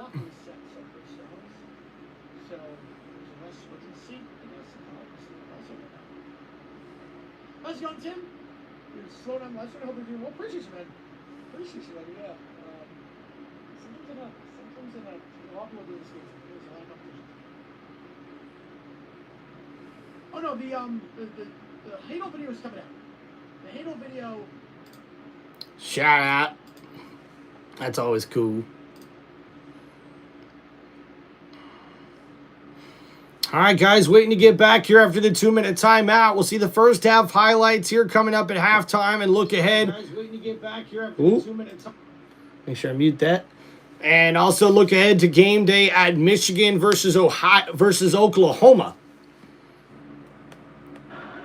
All right, here we go. Second down, or I should say, yeah, second down and 7. Lopez, play action. Oh, he's having to scramble to the left side. Oh, man, and he's trucked over by the linebacker. And that's going to be third down coming up for the Tar Heels. And the pressure collapsing on Lopez. This offensive line not being able to provide proper passing protection for Lopez throughout this first half. Over an hour, yeah, an hour and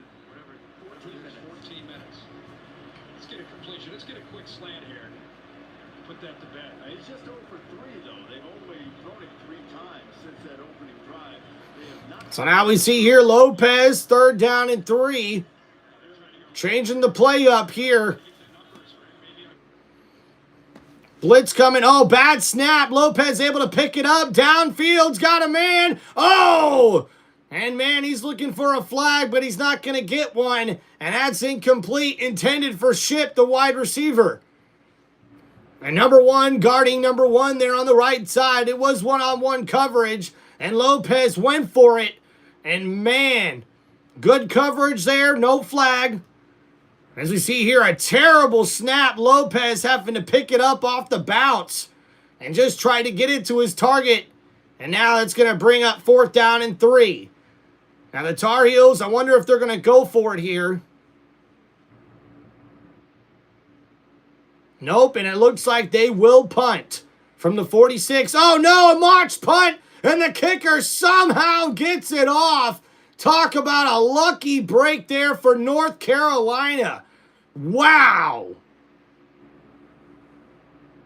And man, Bill Belichick has not got to be happy with what is going on here. Execution problems here on special teams, not what you would normally see from a Bill Belichick team. And that's just a punter not able to hold on to the football. And man, he's lucky he was able to get that off at all.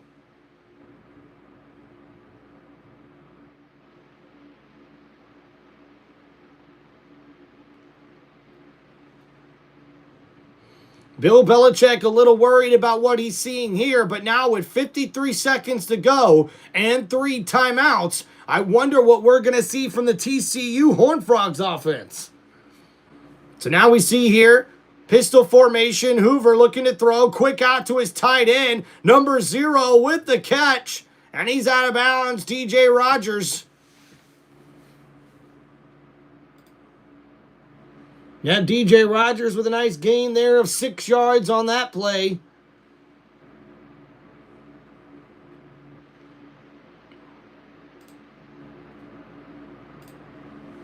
So now 2nd down and 5 coming up here for the Horned Frogs. Hoover looking to throw. Dumps it off, running back there. Barnes able to get that up. Oh, close to the 40-yard line, and a big tackle there from the safety, number 17 for Carolina.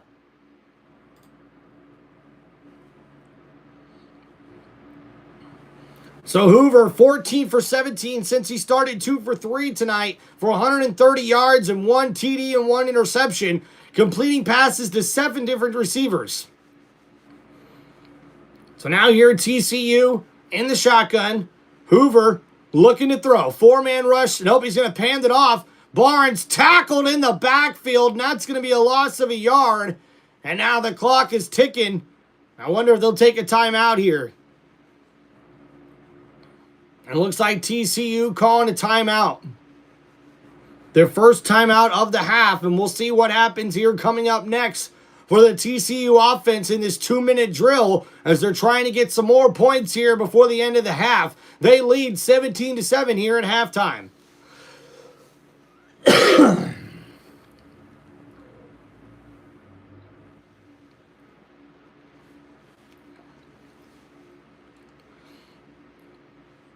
So after that timeout, TCU getting ready here for this next 2nd down and 10 play. 36 seconds left to go in the first half. Hoover trying to get the boys fired up here and trying to get the play in.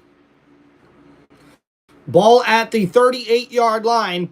So they're not in field goal range yet. Need a couple of big plays here. They've got 2 first downs to try to get those plays here if you're TCU.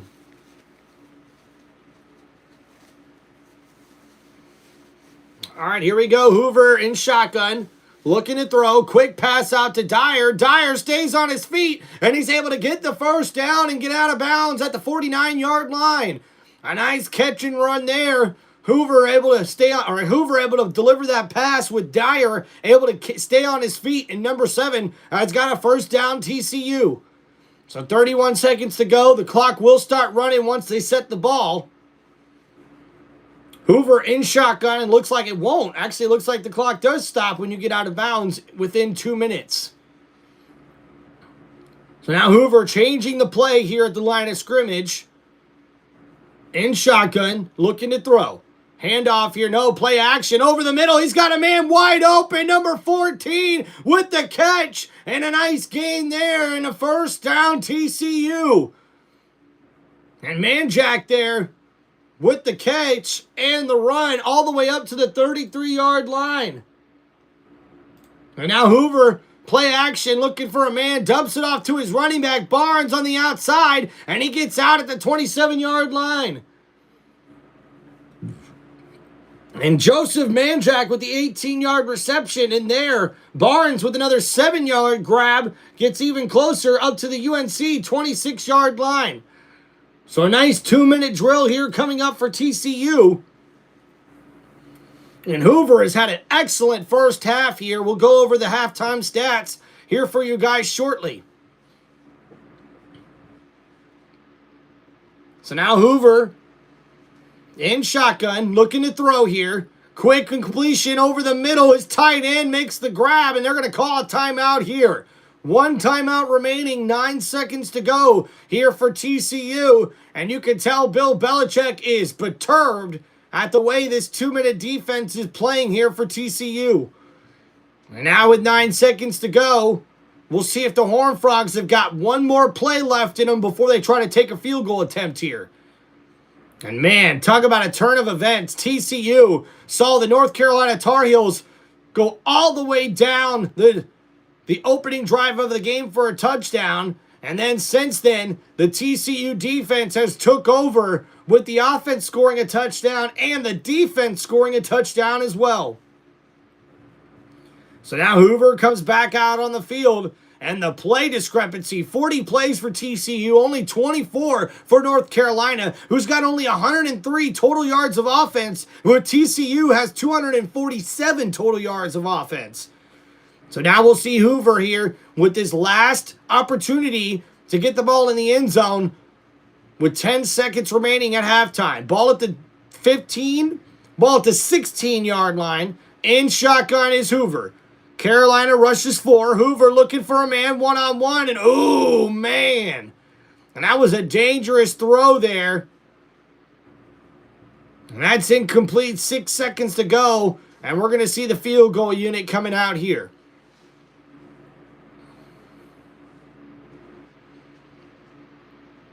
So Sonny Dykes is going to be somewhat happy with what he's seen from his offense here early on.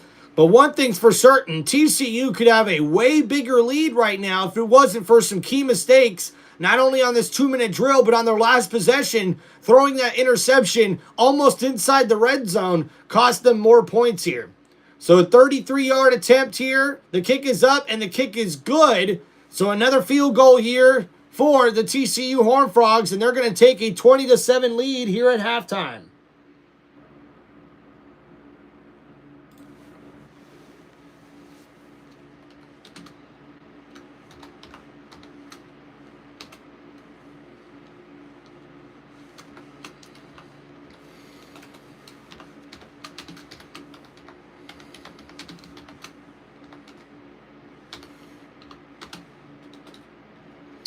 What's up, Tommy?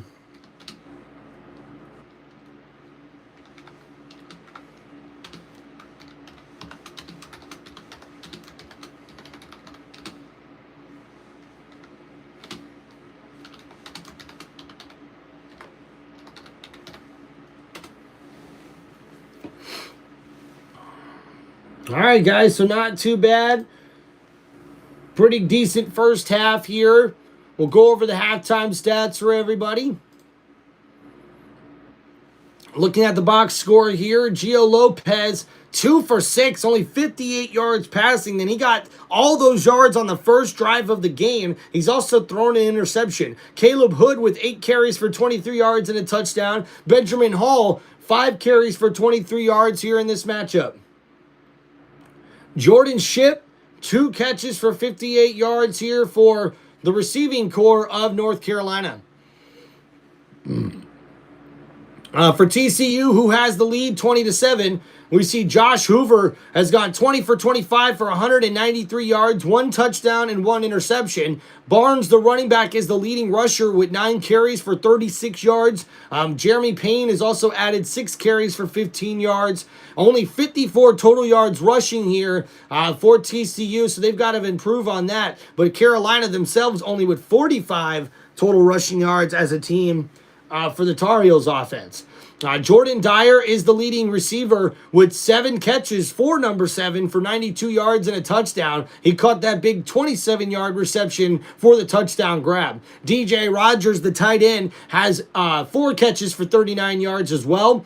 Joseph Manjack also with 2 catches for 24 yards. And the running back, Barnes, is able to get 3 catches for 21 yards as well. Eric McAllister, the number 1 target, only with 2 catches for 14 yards here early on in this matchup. Now for TCU, they've been able to get to the football very quickly and make very good tackles here for the TCU defense, and they've also been getting a lot of pressure on the quarterback here early on in the first half. And guys, for the North Carolina defense, they've been able to shut down the run pretty well, but they need to get a lot better protecting the pass, because Hoover is starting to pick them apart here in the secondary, and if they can't get enough pressure on Hoover, he's going to continue to pick them apart, especially with the North Carolina Tar Heels offense struggling to get any more points on the board. So guys, don't forget to get your votes in the chat there on who you think is going to win this matchup. And thank you guys for hanging out here on Tim Reynolds Show.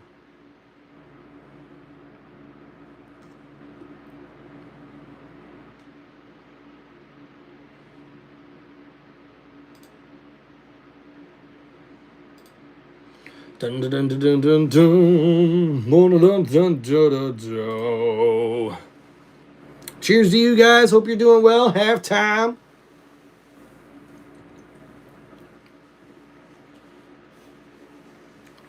Hell yeah. Hell right. Hell right. Yo, Aiden. What's up, bro?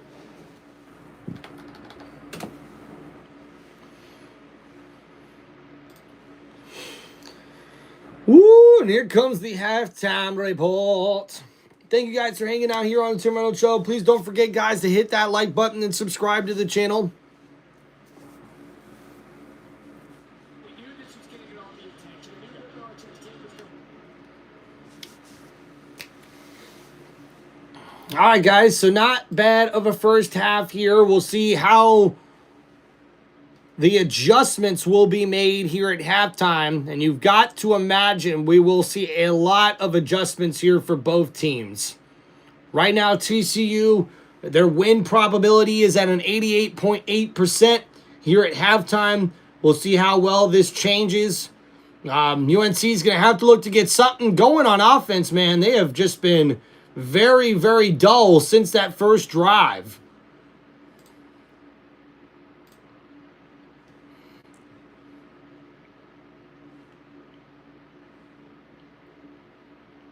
Yeah, only 17 plays, only 20 yards since that first drive. Barely over 100 yards of total offense for North Carolina here in this one.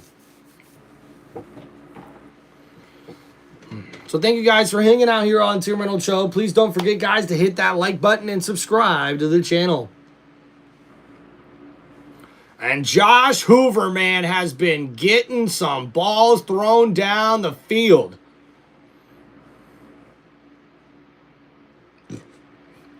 Well, Aiden, date's not too bad, man. Going pretty good. Hope everybody had a great Labor Day.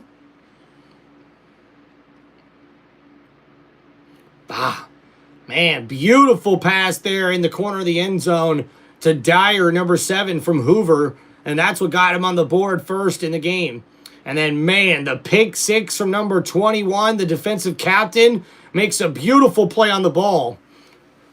And that put TCU up 17-7. They now lead 20-7 here. Both teams committing at least one turnover, but only 103 total yards of offense for North Carolina. This is not good. Dude, Aiden, I'm glad you asked. I love it. I love Adam Thielen to the Vikings. He was a guy I was definitely eyeing in my fantasy league as well. So I love it. I love it for Vikings fans as well.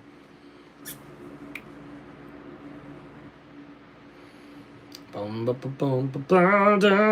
you guys have any football questions, please let me know in the chat. And guys, please hit that like button, subscribe to the channel. Look at that, guys. We've already got 8 likes here at halftime. Let's go. Uh-oh, and Aiden says the Vikings are going to win it all. Well, hey, it starts on Monday night, man, right? Because the Vikings should beat the Bears, in my opinion. But if the Vikings can't even beat the Bears, it's going to be a long season for the Vikings, man. A long season. I wonder if they're fully healthy, too. That's always a big question heading into week 1, right? Like, is everybody fully healthy for their team, right? I know my Bucks, I'm thinking the same thing, you know. Tristan Wirf's going to be out for at least a week or 2. Chris Godwin's going to probably be out at least 2 to 4 weeks. So those 2 guys are crucial. But, hey, injuries happen to every team. So we'll have to see how that plays out. Interested to see how this game's going to play out here in this one, ladies and gentlemen. All right, let me go take a quick little break here, guys. We'll be right back.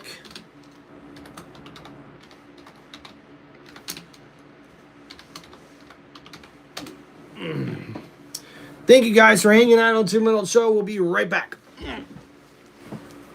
Ooh.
What's up, everybody? Welcome back.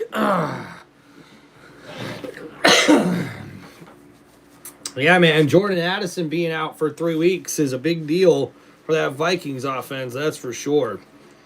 All right, guys, thank you. Little halftime break there. Hope you all had a good break. Let's get back to some action here. Looks like we still got a little bit to go.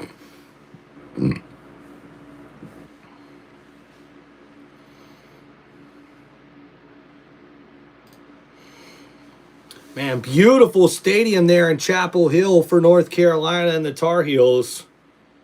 Very, very nice. I also like the grass, not the artificial turf. That's really good.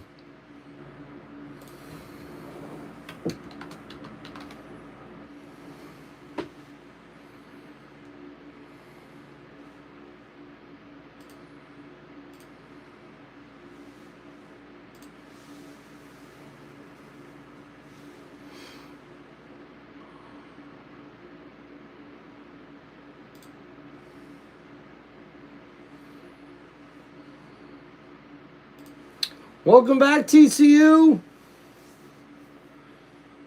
Yeah, Aiden, you're right about that. Pittsburgh's definitely trying to win it all. That's going to be, in my opinion, for like one of the toughest divisions this year. I mean, man, the AFC North is going to be stacked. The Bengals, the Ravens, the Steelers, and now the Browns. I mean, the Browns are probably the team that's going to be kind of, F out of luck, you know what I mean? Like S out of luck, you know what I mean? Like, I don't know how they're going to stack up against those 3 other teams in that division. That's going to be a tough one, you know what I mean? Yeah, NFC North should be pretty good, Aiden, but I'm really worried about how good the Bears are going to be. Are we going to see them fall off? I mean, they got a lot of good veterans, but are they going to mesh good with Ben Johnson, right? Are the Lions going to fall off a little bit? I'm a big fan of the Lions. I think they're going to be good, but are they going to be as good as they've been over the last few years? They were pretty dang good last year, only lost 2 games. But, man, the Vikings, the same thing. They only lost 2 games last year as well. And Green Bay, man, just got Micah Parsons. This is going to be huge for Green Bay, man. There are big contenders. Green Bay are big contenders, man. So, tough division there in the AFC North, or the NFC North.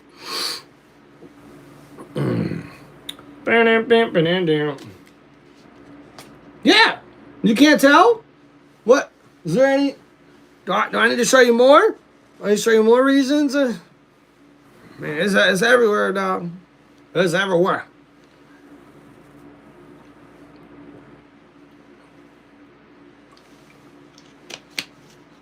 Hell yeah, Bucks fan all freaking day. Yeah, go Tampa Bay. Go Tampa Bay. Go Tampa Bay. Hey, hey, hey. Go Tampa Bay. Go Tampa Bay. Hey, hey, hey.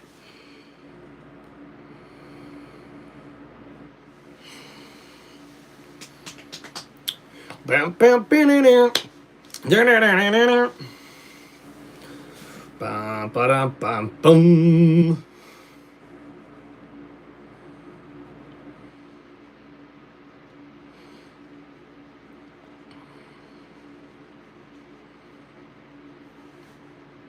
Man, Sooner Nation's got to be happy to see this top 20 matchup here.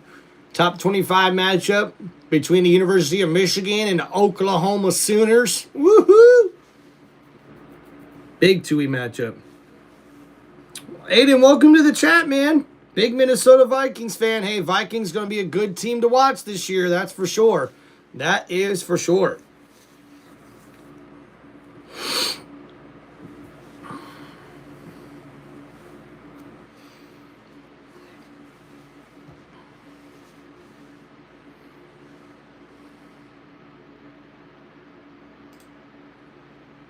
Him by signing veteran wide receiver Davante Adams, a division rival, but they're able to replace him by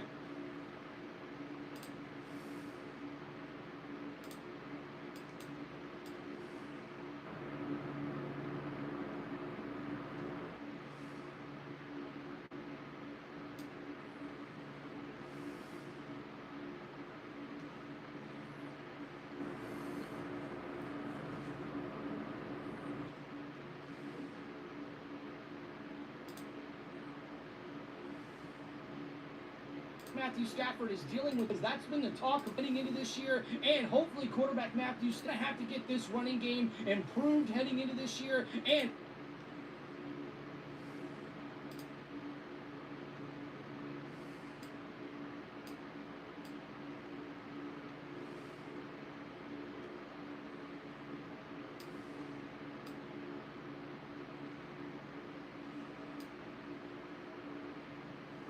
camp and the preseason is quarterback Matthew Stafford. Oh, good question here in the chat. Let's get to that here. Hope you guys are doing well. Shout out Aiden. What's up, man? So who is your top 3 best wide receivers in the league? So top 3 right now, in my opinion, you got to go with Chase, Jamar Chase, Justin Jefferson. And, I mean, the third one is kind of a toss-up. Probably to a lot of people. It's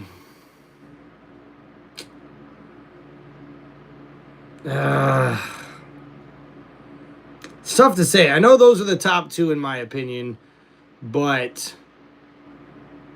I guess I'd probably put Amon-Ra St. Brown up there. I don't know if I put Puka that high. I definitely would put Puka probably in the top 10. Yeah, I don't know, kind of like between 3rd and 10, most of those wide receivers you can kind of like, you know, if you had, you know, the guy instead of at number 10, if you had him at like 4 or 5, I wouldn't blame you. You know what I mean? I know that Jamar Chase and Justin Jefferson are the best 2 wide receivers in the league. Yeah, so look, AJ Brown is great. He's a great wide receiver. I don't know when I look at the scope of things, if I mean, I would definitely pick Jefferson and Chase over AJ Brown. I mean, I'm probably a little biased, but I probably would take Mike Evans over AJ Brown, even though Brown's way younger. Devontae Adams has got to be up there, right? Interesting to figure it out. TCU fan, what's up, man? Your team's kicking some ass, bro. You must be pretty happy after you see what happened that first go around.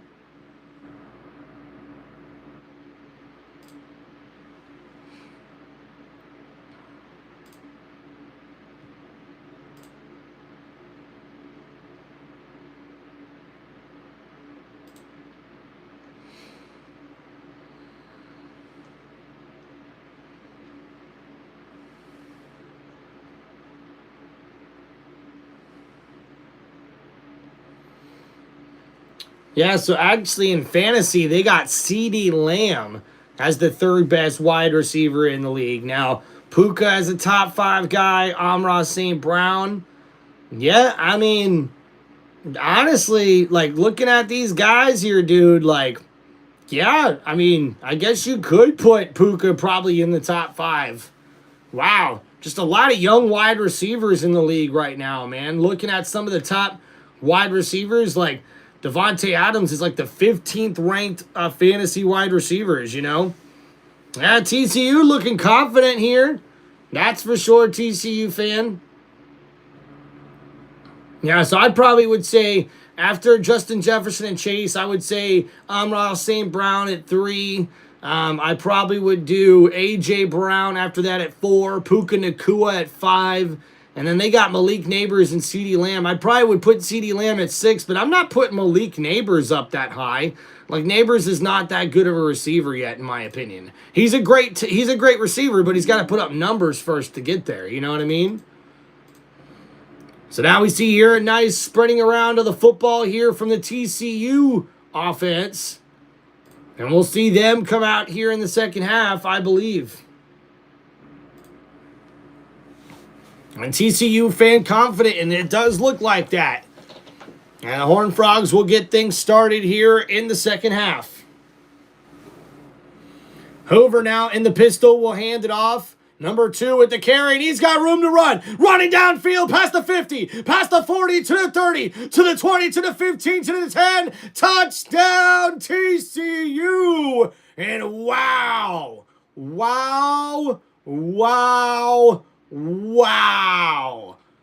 Barnes with the 75-yard rushing touchdown. And wow, the North Carolina faithful are in shock here in Chapel Hill. And wow, wow, wow. What a run. Barnes with a huge 75-yard rush. And TCU takes a 26-7 lead. Wow.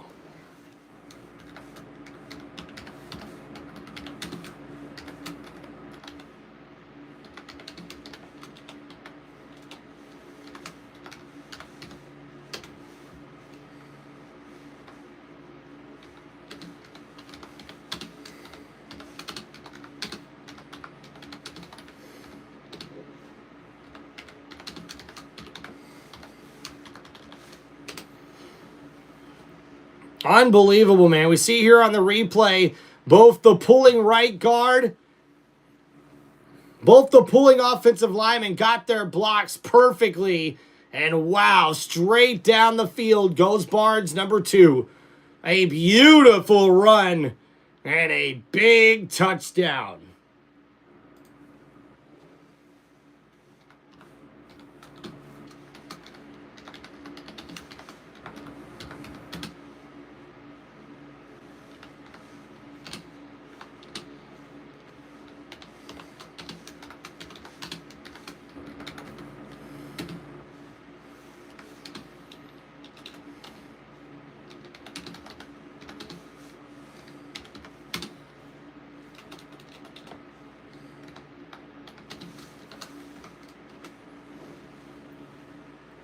So 10 rushes for 111 yards and a touchdown now for Kavion Barnes.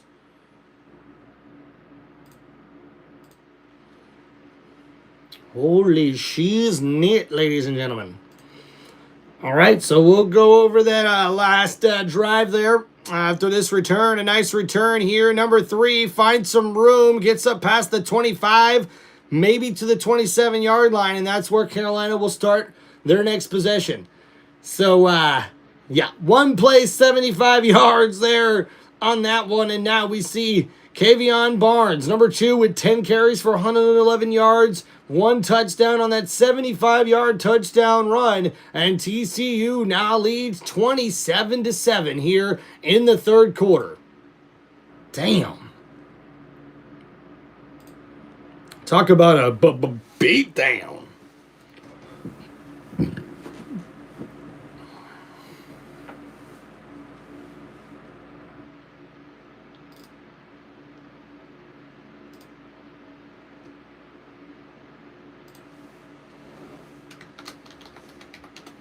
So now first down and 10 for Lopez. Looking to throw here. Scrambling to the left. Breaks a tackle. And he's just going to run for it there. And that's a gain of about 3 yards on the carry. Second down coming up for the Tar Heels.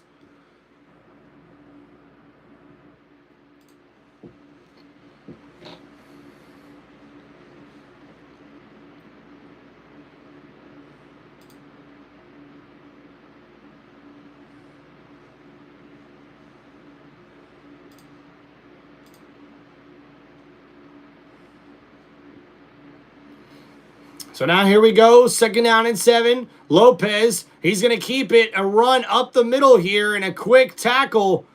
And that was not a very smart decision there.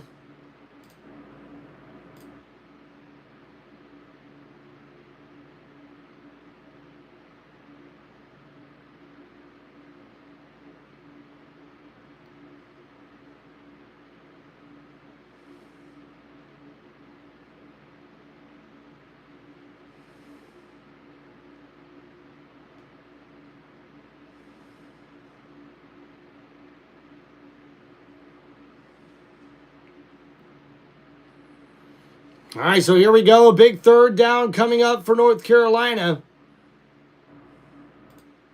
Handoff here. Uh-oh, and it's stuffed in the backfield, and the TCU defense gets home. And what a big stop there. Fourth down coming up for North Carolina. And this has been a struggle here tonight. Now we see here the middle linebacker able to blow that up, in the center once again just gets pushed back here. And man, if you're the offensive line coach, you have got to be sick to your stomach with the way the offensive line has played today for North Carolina. And now we'll see a punt here. Nice kick, good hang time, a fair catch made right about the 15-yard line. So TCU will be stuck deep in their own end for their next drive here. And man, can TCU score on one play once again? They'll get the ball back here after another quick 3 and out by the North Carolina Tar Heels offense. So we'll see what's able to happen here as we get to a commercial break. Please make sure you guys hit that like button and subscribe to Tim Reynolds Show. And welcome to this live play-by-play for the North Carolina Tar Heels taking on the TCU Horned Frogs. And guys, TCU has dominated here with a 27-7 lead here in the third quarter. If you guys got any football questions, please let me know in the chat. Appreciate you.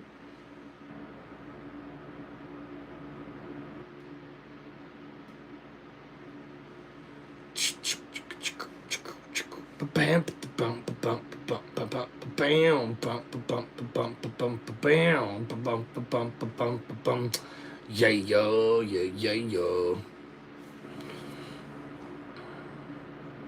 And Bill Belichick does not look happy at what is going on. No, he does not. Nope. No, he does not. And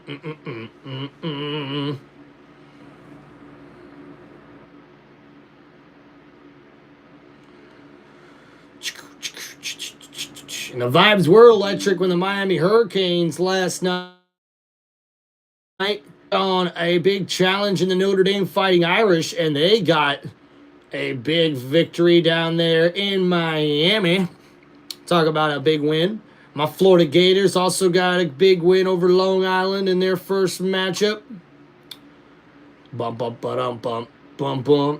Yep, 27-24 there for the Hurricanes over the Notre Dame Fighting Irish. The Bucs season officially is underway.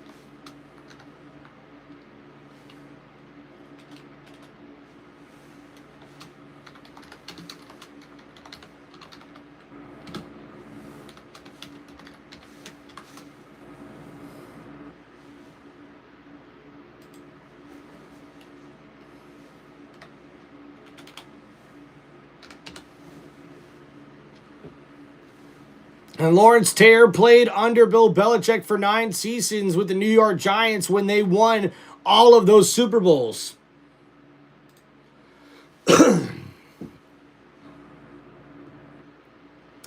What's up, TCU, man? You need some help with shit? I mean, your TCU Horned Frogs don't. They're kicking ass right now. And now we see here a handoff to Bynes. Uh-oh, breaks a tackle, and another tackle, and oh, man, he almost broke loose. And a big run there. And that was Jeremy Payne with a big 13-yard run. That gets the ball all the way up to the 28-yard line. Talk about a good move there. So 1st and 10, now at the 28. Hoover's in shotgun. 2 running backs in the backfield. Hoover looks like he's changing the play.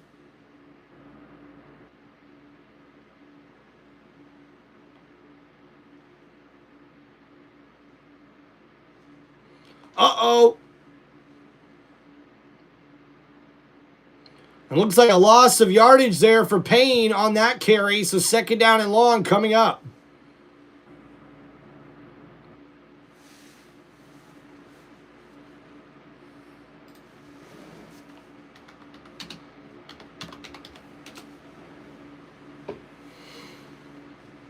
So now we see here TCU 2nd down and 11. They have over 334 total yards of offense compared to only 108 from the Tar Heels.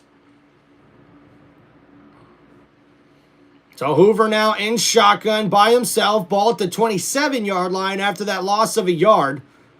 Play clock reached 1. 4-man rush. Hoover, quick throw out to his running back in the flat. Payne breaks a tackle. Still on his feet inside the 40 down to the 45-yard line. And man, Belichick is angry. Has a quick wide receiver screen or to a screen to the running back there. Just a quick little outlet to the flat. Was wide open, and you got 3 guys right there, and nobody can make a tackle. It's the 4th man there for UNC that makes the tackle.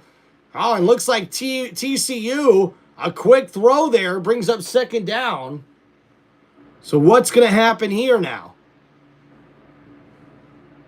So 2nd down and 4. That was a gain of 6. A nice throw there to McAllister from Hoover. Play action. Another quick throw. Number 7, Dyer makes a move, makes a man miss, and gets to the inside of the 40-yard line. 1st down, TCU. Another nice move there. The receiver, Dyer, able to come back to the football there. A nice quick stop-and-go route there, and he almost breaks loose.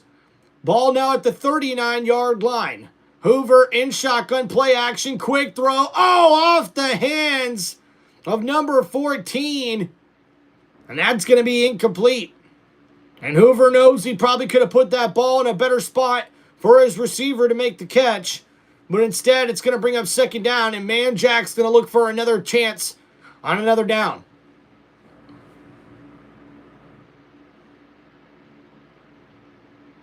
So now 2nd down and 10, ball at the 38.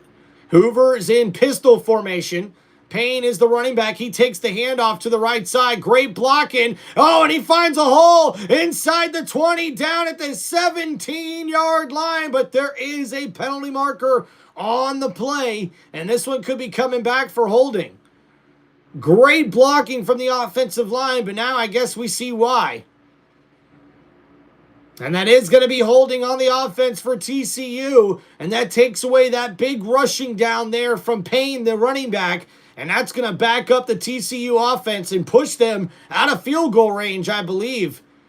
It looks like 14 there. Yep, grabbing on the shoulder pads there. And that's definitely a holding call.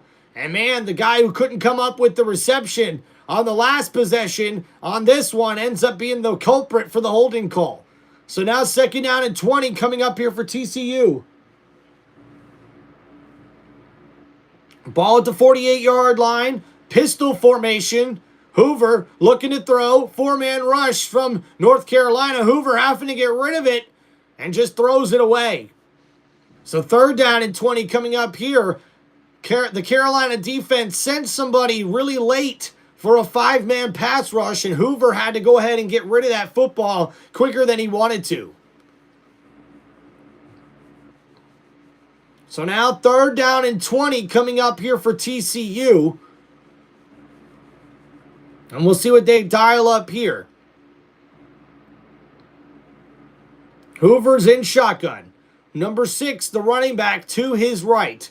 They're going to switch it up here. Call from the sidelines, changes it up to the pistol formation.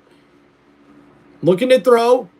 Pressure getting to Hoover over the middle. And oh, what a catch. The tight end took a big shot there. And now he's on the ground and he looks hurt. I think he was able to hold on to the catch. And here comes medical personnel. I hope he's okay. What a grab. 81 to tight end. They're lined up on the right side of the formation.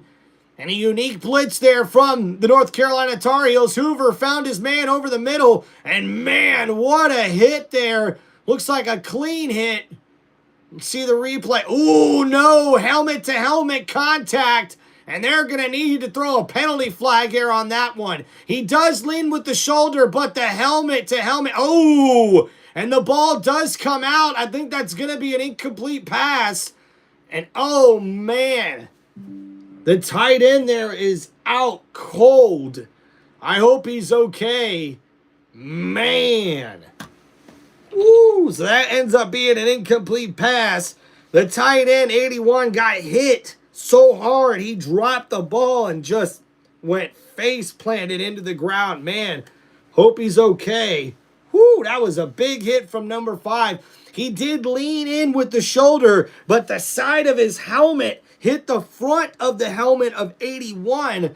And I can only wonder if they're going to see this on the replay and throw a flag here for helmet-to-helmet contact or targeting. Ugh. You hate to see that. You can see the effort from the defender to put the shoulder up. But unfortunately, that helmet just leaned in too far. Man, I hope the tight end for TCU is okay.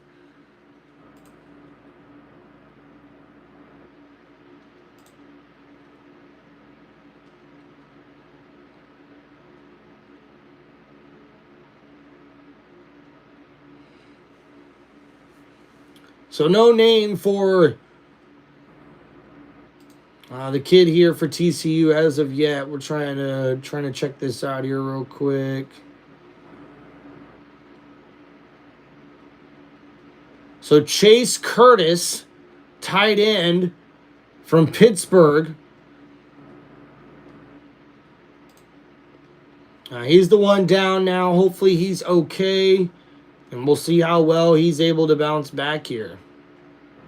So looking on to some other games for TCU, who is leading right now in this one. Up next, they got Albany Christian. But then after that, they're at home for a big matchup against SMU. The Mustangs will come into town to face the TCU Horned Frogs at home. And that'll be a big top 25 matchup. Depending on if TCU gets ranked by then or not. We'll have to wait and see. TCU also will take on the number 11th ranked Arizona State Sun Devils. And then after that, also Colorado. The week after that against Kansas State. And then 2 weeks later, they also have to face Iowa State. But some pretty easy opponents here for TCU if they keep playing up to this caliber. And look at that. Beautiful to see the tight end, Curtis, back on his feet, walking around after that huge hit. He's turned and made a move upfield.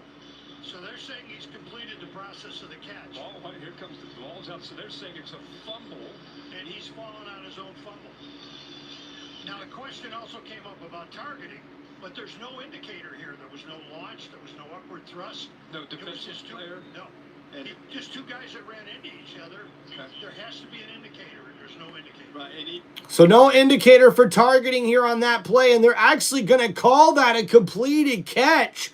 The process of the catch was made, and he landed right on top of his own fumble. So that's going to be a good play then. So now that means first down TCU. Hoover with the handoff. Number 6 breaks loose on the left side. He's got room, and he's in the end zone. Touchdown, Horned Frogs. And wow, this is turning into a blowout, folks. Holy crap. Shout out TCU in the chat. Woo, buddy. Man, and that was Battle, the young running back. This guy I am excited for, man. For TCU. Trent Battle with a 28-yard touchdown run. And talk about opening up the floodgates here, man. Wow. And Trent Battle, this guy has been with TCU now going on. This is his 3rd season with the team, the junior. And he's definitely a senior, actually. And this guy's definitely has what it takes to be a guy that can be an impact player on this team. And he's showing it right there. We'll see on the replay here, Hoover is going to hand this off to Battle, who goes to the left side. And once again, the offensive lineman pulling here, the right guard and the left guard pulling to the left side. And they just beautifully set up this open hole here. The running game has been tremendous here in the second half. And this TCU offense, I mean, I would not be surprised if we see this TCU team ranked after this week's performance. And man, Belichick is not happy. And how can you be? This team does not look like they're playing up to the standard that Coach Bill Belichick is looking for this North Carolina football team. And we could be seeing a quarterback change coming up here.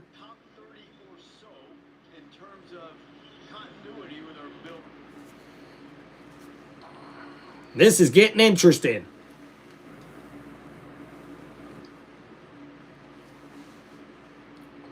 So a swip kick here. And North Carolina will just jump on it. And how about the defense for TCU? Their play along the defensive line has been incredible. Great open field tackling. They've been getting pressure on the quarterback for North Carolina all day long, even sandwiching him between two of his own offensive linemen. And then how about the ball skills? The captain, number 21, making the play there, Clark, for the pick six. And this defense has been incredible with 31 tackles, 5 tackles for loss, and the interception for a touchdown, the pick six from the TCU defense. A great play here in the second half from the TCU defense. All right, later TCU, Billy. And now you see here Lopez still in the game. Blitz coming from TCU, but it's picked up. Lopez looking for a big play downfield, and it's in and out of the hands. Oh my goodness gracious. Talk about a bad play there for North Carolina. Wow, number 3 wide open has this pass, and it just falls right in and out of his hands. Number 20 is almost there to catch it off a deflection and make an interception. I mean, gosh, what are you supposed to do about that? Lopez has not even completed a pass since 8-12. Man, we're going on 2+ hours without a completed pass. Now Lopez, pressure in his face, gets rid of it. Oh, and finally a big catch there, but a big hit to the running back Hood, who is slow to get up here.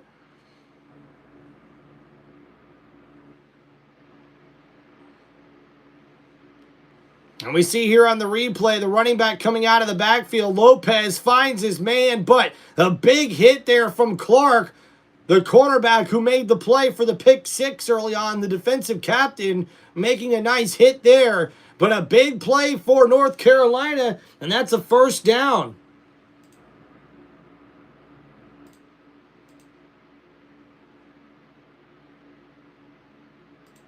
So now ball at the 46-yard line. Lopez looking to throw here. Rolling to his right. And that's a terrible throw.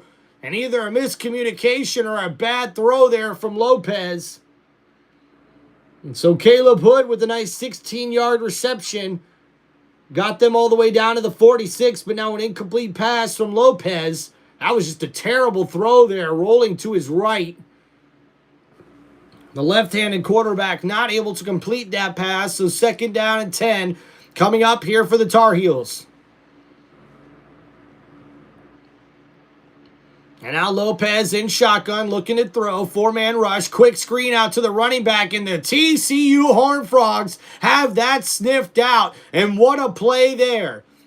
And flashback to September 2nd, 2023, when the Colorado Buffaloes came into town and they took care of business against the number 17 ranked TCU Horned Frogs, 45-42. And since then, Sonny Dykes has been trying to get this team back to prominence, where we've seen them go all the way to the national championship game just a few seasons ago. And now third down and 14 for the Tar Heels. Ball at the 42-yard line. Lopez looking to throw. Blitz coming from TCU. Lopez under pressure. That's a sack fumble, and it's picked up, and that's going to be the second defensive touchdown of the day. Touchdown, TCU. And Lopez looked hurt on the play. Holy guacamole.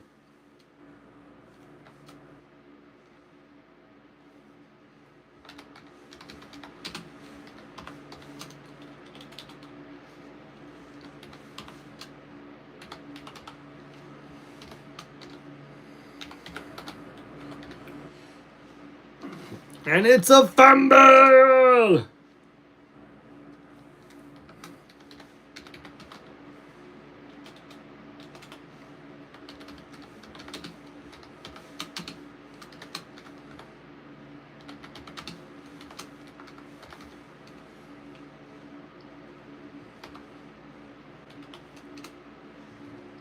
And here goes the extra point for TCU. And it is good. And the crowd's starting to leave here in the stadium. And it does look like Gio Lopez is hurt here. And it looks like he's probably headed to the locker room. As we see here on the replay, he was sandwiched in between two defenders and landed awkwardly. Looks like his right knee could be the issue.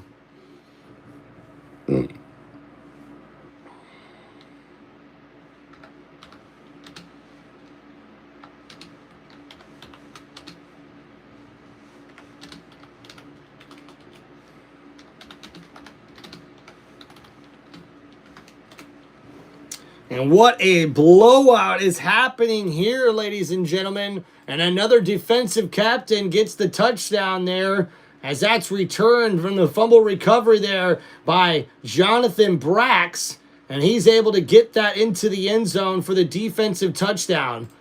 So going over the last couple of plays here, man, talk about crazy turn of events. First, we've seen Trent Battle with the 28-yard touchdown run on a 9-play, 85-yard drive for the TCU Horned Frogs that took about 4 minutes off the clock. But then, this current drive, 5 plays, and Gino Lopez gets sacked, a strip fumble, and that fumble recovery is taken into the end zone for a touchdown by the defensive captain for the TCU Horned Frogs, Jonathan Brax. What a game here for TCU. What an opening statement. Guys, it's a blowout. A blowout.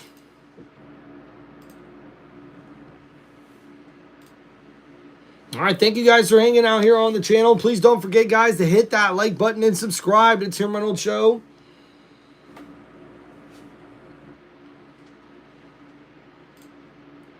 I'll tell you what, not sure how the rest of this game is going to go, but man, if Lopez is hurt, hopefully North Carolina can see what they got in their young freshman quarterback, I believe, is the backup for them. Or actually, no, I think it's Max Johnson, who is the son of former Buccaneers great quarterback Brad Johnson. Hey, maybe, Max can get something going here for the offense of North Carolina. What's you got to lose? It's a blowout, man. 41 right now to 7.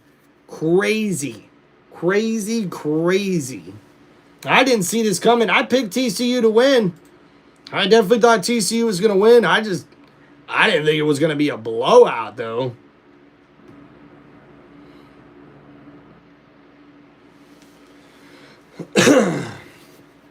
I mean, if you ask me, the big difference in the game has been the line of scrimmage. TCU came out in the second half, and they've established the running game very, very well. 75-yard touchdown run to start the second half, and then a big 28-yard touchdown run there from Trent Battle. And, man, they've established the running game so well that now the North Carolina Tar Heels offense are getting desperate. And that's what led to the sack fumble there on their quarterback, Gio. But, man, looks like Mr. Lopez is in trouble. He looks like he's hurt and headed to the locker room. So now North Carolina trails 41-7 here in the third quarter. And, man, whoa, the stadium's empty. Oh, my gosh, there's barely anybody left in the stadium now. Oh, this is bad. This is bad.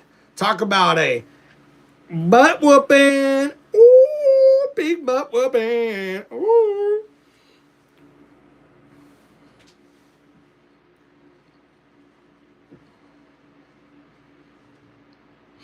All right, so a nice return there on that one. And, yep, here it comes, ladies and gentlemen. New starting quarterback here. New quarterback for North Carolina. It's Max Johnson. He played at LSU from 20 to 21 with 14 starts and 8-6. Then played at Texas A&M with 8 starts and a 4-4 record. And then last year, unfortunately, in the first game of the season, a season-ending injury unfortunately cost him his opportunity. But now, this could be a chance for Max Johnson to get this starting quarterback position going here. A nice quick out into the flat. Nice wide receiver pass there. Or pass the wide receiver screen. Quick 2 yards there from Max Johnson. Weekend of last season when Max Johnson against Minnesota on August 29th took that big hit, said he could just feel his leg dangling. There was concern and legitimate concerns that he might lose that leg for a while. But he fought back through rehab, got great care, great support from his family. And great support there for Max Johnson coming back from that dangerous knee injury from a year ago. So 2nd down and 8 after that pass play. Johnson dumps it off to his running back. And oh, man, the running back there drops it. And uh-oh, wait a minute. Is that a fumble? Is that a fumble? Uh-oh. And the refs are talking about this here. And they're going to say, was that a forward pass or was that thrown behind the line of scrimmage? Because if that was a backwards throw, that's going to be a fumble there for the running back who was not able to bring that pass in. And that's a 1st down TCU. No way. Wow. Wow, dude. It goes from bad to worse for North Carolina. Oh, my goodness. And yeah, they got to review that. That looks like it is going forward. Yeah, they got to review that. I think that's going to be incomplete. I think that's going forward there. You could see it goes at least 1 yard up the field. So yeah, they're gonna probably reverse that there. North Carolina's gonna get a huge break here, man. A huge break here with this one. It looked like a backward pass. The running back wasn't able to get it, and then he couldn't ring it in as the defense tried to get there for the fumble recovery. Yeah, I'm not really sure why they thought it was backward to begin with. That's pretty clear. You're not going to hem and haw at all. You're just saying that's an incomplete. I always try and tell you how I And handle that's the what call, we appreciate. and that's what it is. By the way, a lot of feedback on that LSU Clemson touchdown call. I can't tell you how many people called me. They said, officials and coaches said, oh, that's definitely a touchdown. And other people, it's definitely incompletion. I don't. So a lot of big calls over the weekend from replay review. This one looks like it should go in the favor of the Tar Heels here. Talk about stress, though, man. Not being able to even put up some points here on offense. And it looks like, yep, TCU will, unfortunately, not get the turnover here. And UNC will get a chance to keep the ball. So incomplete pass. 3rd down now coming up for the Carolina Tar Heels. And this is Max Johnson's opportunity here. Coming back from a rehab from a right leg fracture. This is his chance to try to get back here to what he needs to do to prove he's a starter. And man, look at that scar to his leg. Talk about brilliance of the doctors there to save the leg of Max Johnson. A beautiful story here. So Johnson, the quarterback here, 3rd and 8. Ball at the 22-yard line. Looking to throw. 5-man rush coming for TCU. Johnson sticks in the pocket, and what a throw! A dagger of a throw there, and that's complete for a big gain there to number 1. And now we look here. Jordan Shipp with the big catch for 74 yards now on the day after that gain of 16 yards. And man, Johnson stood right in the pocket and just delivered that throw with pressure right in his face from 35. I can't tell you guys how impressive that looked right there with that throw from Max Johnson. That was the best throw all day here for North Carolina. And now 1st down and 10 after that gain all the way up to the 38-yard line. Johnson under center. 1 running back in the backfield. Play action. Johnson looking to throw. Downfield's got a man. And oh, that's caught. 1st down North Carolina. And Max Johnson is slinging the ball around like his daddy.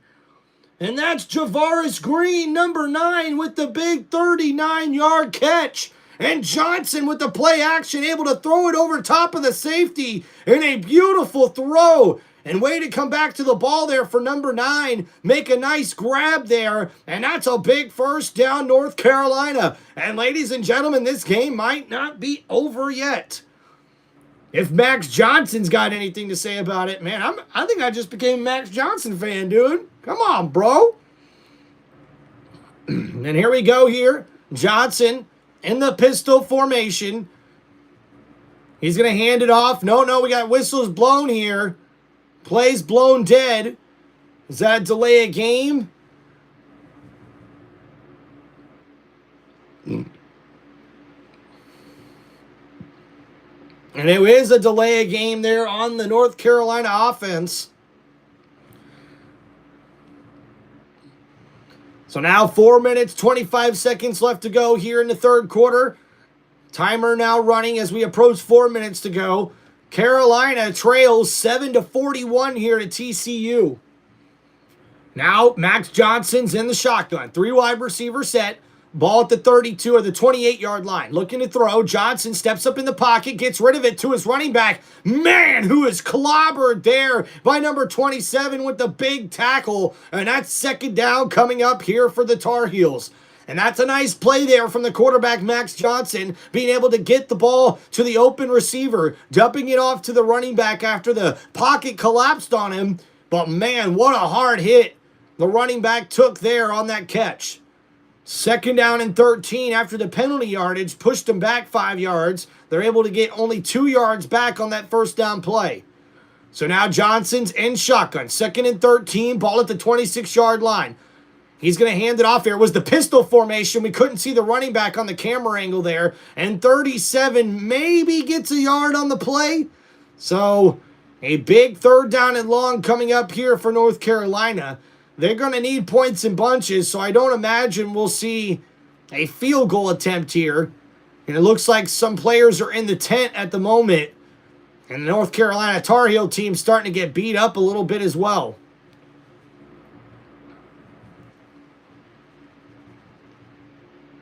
Ooh, and you can see there, it's the left ankle, it looks like, of Gio Lopez. The defender fell right on that ankle there. And unfortunately, it looks like Johnson's going to have to burn a timeout here after North Carolina couldn't get set. And now third down and 12 coming up here with 2:45 to go.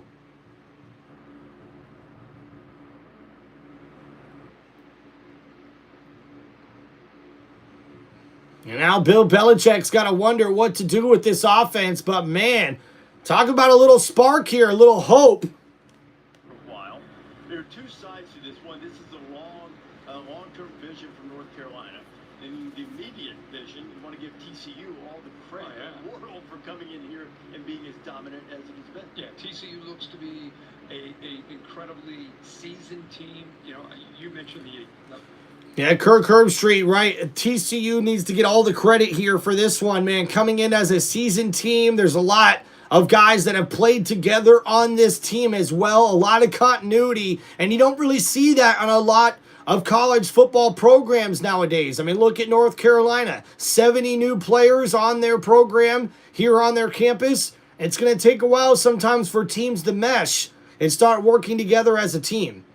So now third down and 12 coming up here for the Tar Heels. Johnson's in shotgun, looking to throw. Blitz coming, gets rid of it. It's caught. Brooks a tackle on his feet, and he's going to be right there short of a yard. And a big play there from 37. The running back makes the catch. And Bill Belichick's going for it here. Fourth down and short. And Max Johnson wanted a first down there. A nice effort on the play. Number 37, the running back in the backfield, makes the catch.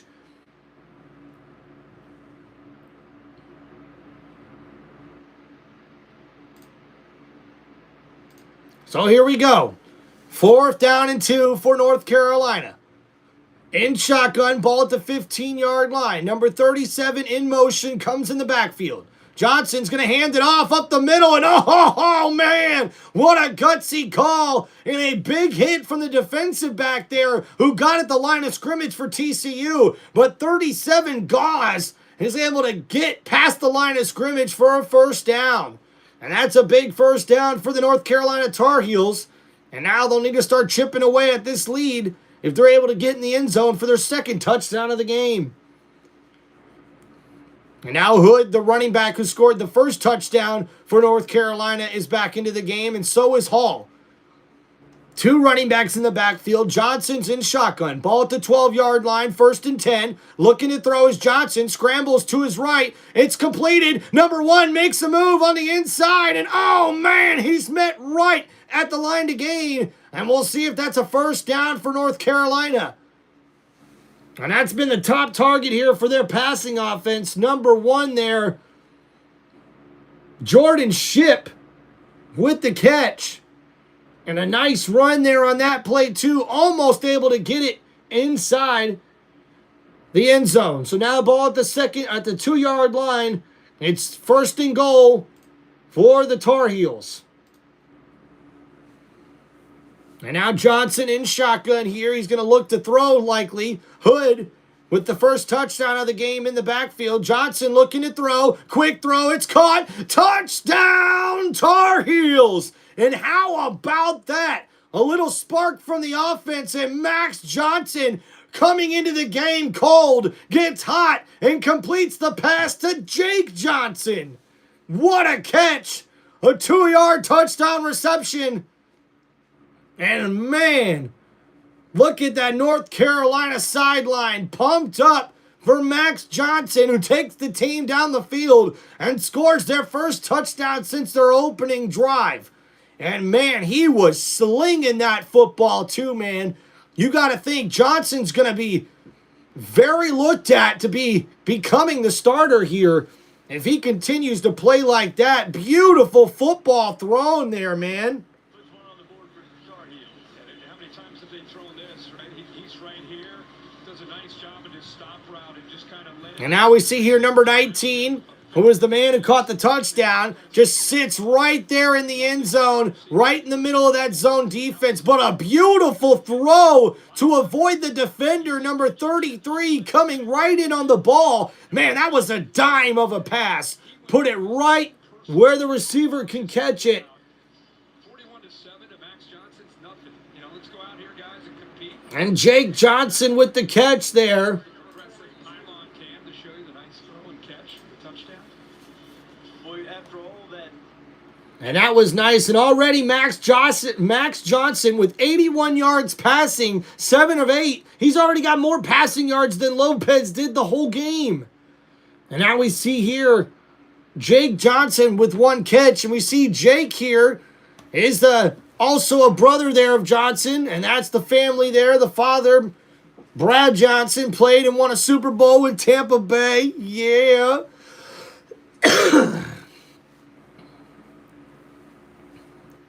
Oh, their uncle's actually Mark Reich, the former University of Georgia head coach. So look at that. Brothers connecting for a touchdown there. And the kickoff leads to a touchback for TCU. And we'll probably see the backups come in for TCU here. Oh, no, maybe not. Hoover's still coming in, staying in the game. A 41-14 lead. What's up, brother?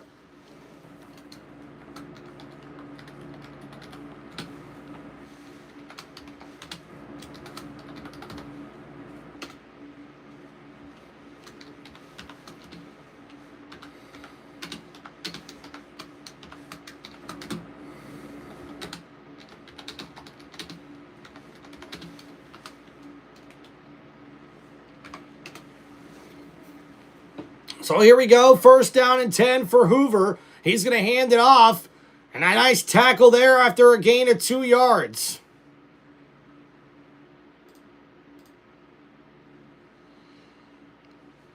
And that should be the last play here of the 3rd quarter.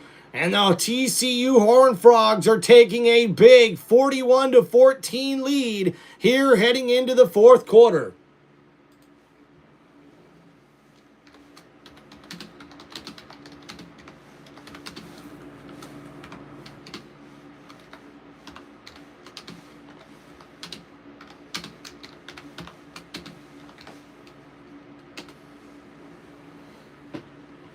And man, guys, I'm glad we didn't go away just yet because I'm actually pretty excited to see what Max Johnson can do in this offense because he was just slinging the football around there way better than the offense has looked the whole game. So maybe just this quarterback change could see a different offense here for North Carolina. By no means am I saying they're coming back here in this game, but this would be nice to see some progress for the Tar Heels program if Max Johnson, the senior, can sling the football around and give them some promise, hopefully, for this year, right?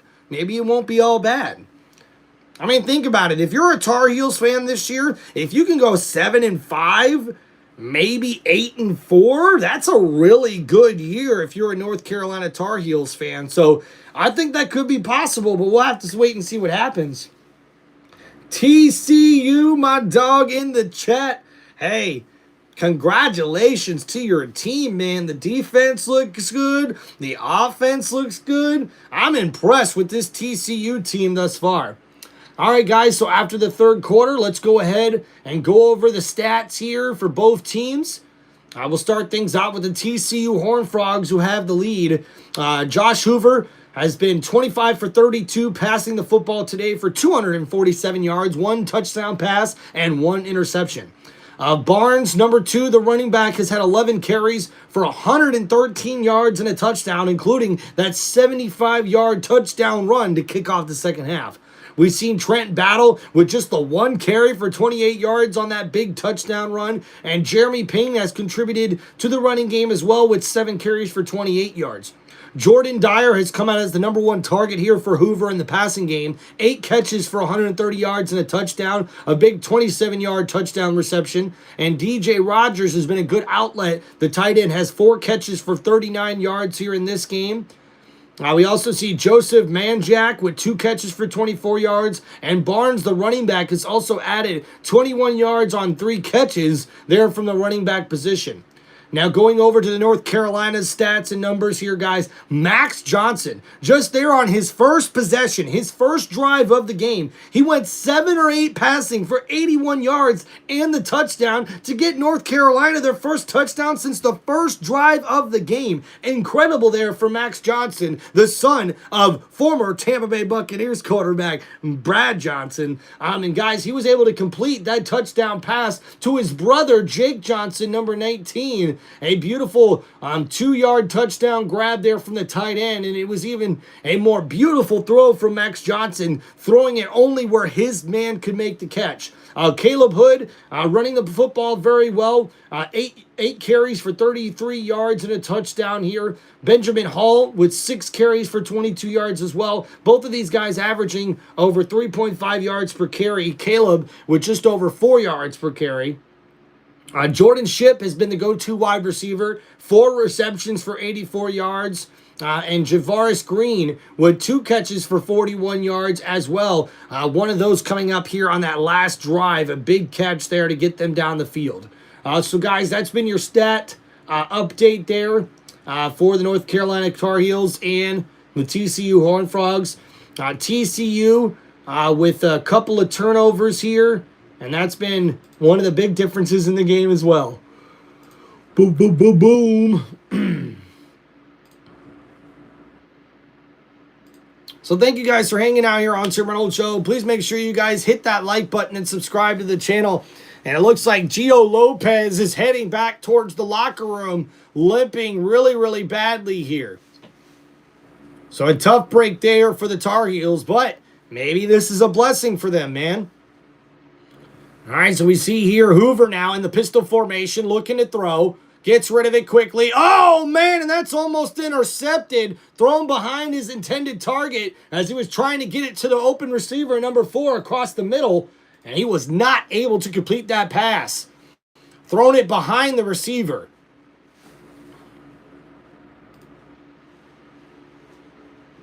So now Bill Belichick on the sidelines getting antsy here.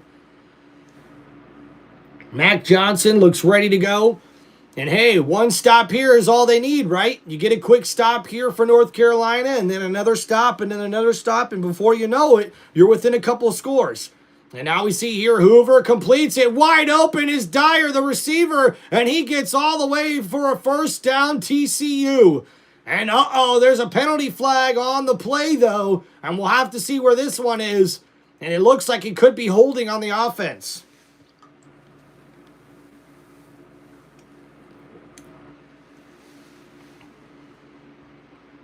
Oh, yep. And it's actually going to be pass interference on the offense as there was a little bit of a pick there from the wide receiver coming across. And that's what opened up number 7, who ended up wide open. It was man coverage, and yep, you can see there the tight end runs right in to the defender. And number 7's able to get enough for the first down, but that's coming back. So a big penalty there to TCU. And Sonny Dykes doesn't like it either, but a big lead here for TCU, 41-14. And now Hoover trying to get things going here for the TCU offense. It's 3rd and 21. Ball at the 14-yard line. And this is exactly what North Carolina needed, as they'll get a stop here. No, Hoover's going to throw. I thought just quick toss to the running back there in the middle. He breaks through, and oh man, North Carolina just comes up with the tackle, and he's going to be short a couple yards. And we'll see if TCU decides to punt the football here.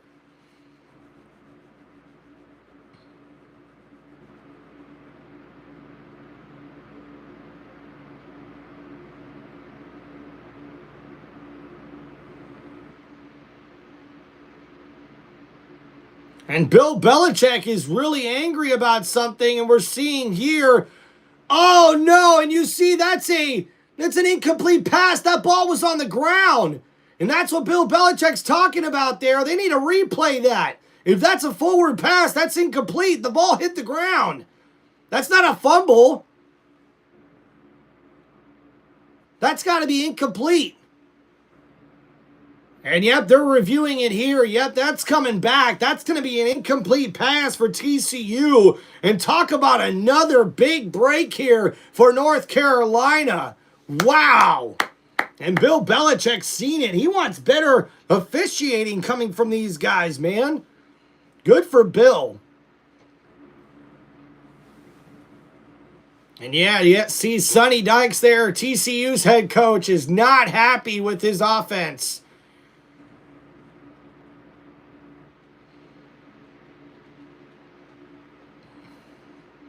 So replay will confirm that this hit the ground, which means TCU's going to have to punt deep in their own territory. And you got to hope that Bill will at least get the time back on the clock as well. And it is an incomplete pass, 4th down, call overturned.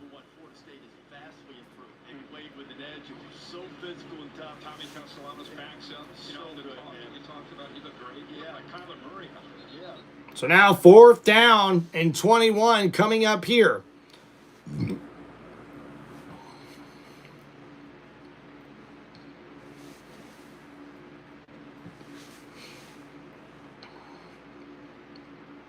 Stadium nearly empty now.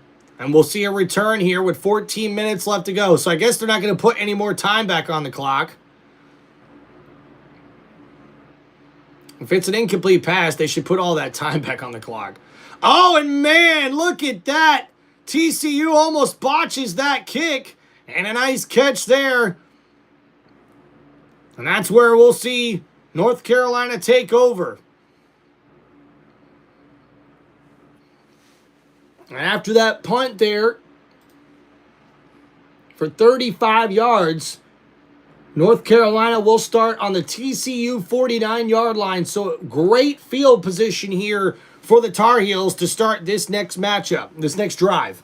So, hey, Max Johnson's flinging it, and that's what they're going to have to keep doing. You can't really run the football here anymore if you want a chance. If you run the football here at all, you are sort of just giving up the football game and thinking, hey, it's the 4th quarter. Let's just see what we can get and get moving on here to next week. Now, if you ask me, let Max Johnson sling it. If he shows you he can sling the football here, you got yourself a new starter heading into next week if you're North Carolina. That's for sure because, hey, I'm sorry, Gio Lopez just didn't look good with all the pressure getting to him. So, I have to wait and see what happens, right? But a big matchup here, guys. Thanks for hanging out on the channel. Don't forget, guys, to hit that like button and subscribe to Tim Reynolds Show. Appreciate all the love here on the channel. Please, guys, make sure you're smashing that like button, subscribing to my channel. And thank you guys for hanging out here on these live play-by-plays here in week 1 of the college football season. It's primetime Monday Night Football, the last game here of week 1 of the college football season here in 2025. And ladies and gentlemen, we will be live for Thursday Night Football in week 1 of the NFL season and for Friday Night Football in week 1 of the NFL season with the Chiefs and Chargers in Brazil and the Tampa Bay Buccaneers open up their first game of the week this upcoming Sunday. We will be live for that game as well. Also, don't forget, guys, Saturday, we got my Florida Gators taking on the USF South Florida Bulls. That's going to be an incredible matchup. We'll be live with play-by-play for that one as well.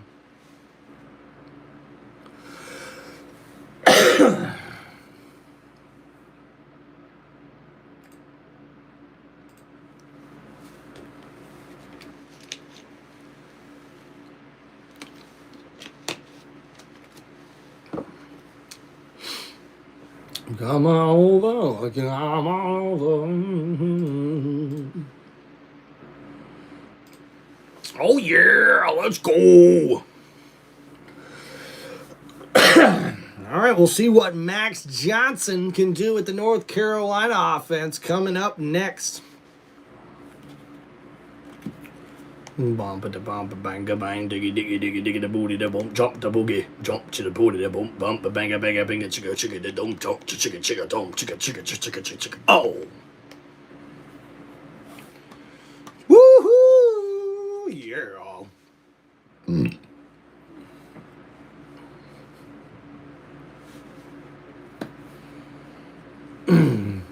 Whipping, for 20 years old, they celebrated Wow, yeah. Hello there, sister. Hello there, brother.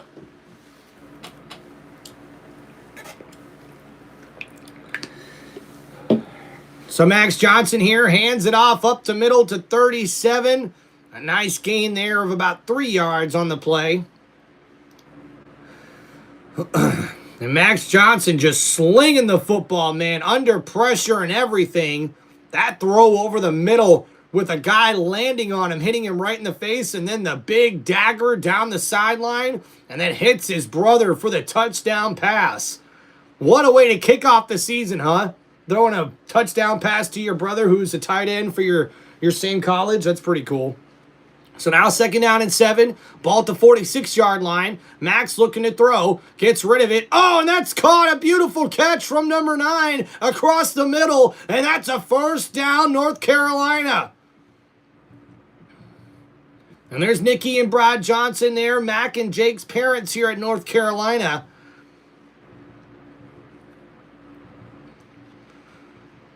And good to see good old-fashioned Brad Johnson, man. Love that dude. That's the guy that won us our first Super Bowl in Tampa Bay. Let's go. So here we go here. Max Johnson in shotgun. Ball at the 30-yard line. Looking to throws. Got a man open. Number 0 makes the catch. Makes a move. But he's tackled down there at the 24-yard line. A gain of 6. And Johnson is finding the open man and able to get the ball downfield. And this is impressive here for the young senior quarterback.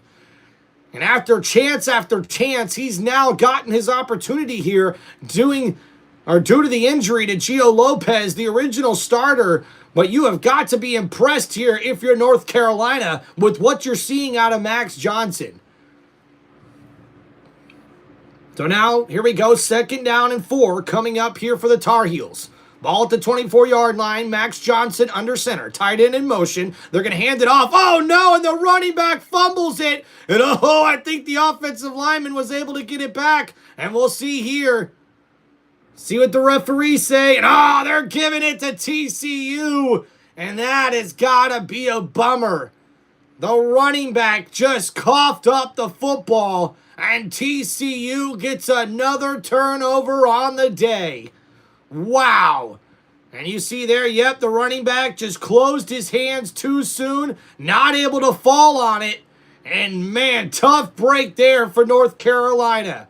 Marching down the field, the offense had a chance. And man, tough break there for the Tar Heels. And man, so we'll look over that last drive there for the Tar Heels. What a bummer, dude. So Devin Gauze unfortunately fumbles there, and it's recovered by Zach Chapman of TCU. That drive set up really, really well after they pinned TCU deep in their own end and forced them to punt. It started at the 49-yard line, and they were able to get that all the way up to the TCU 24-yard line. But man, the turnover stops that momentum there for UNC. That's a bummer. That is a bummer.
All right, guys, just waiting to get back here from commercial break. Thank you guys for hanging out here on the channel.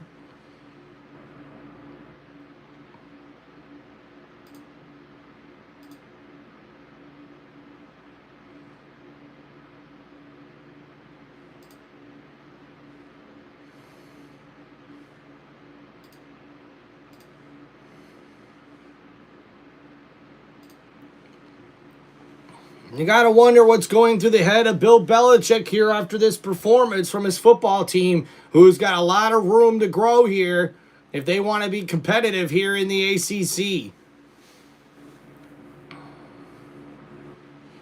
And you can see Bill already taking down notes, keeping track of things to make sure he mentions to the team after this matchup. So it looks like Hoover is still in the game, I believe. Yep, first down, handoff there up the middle.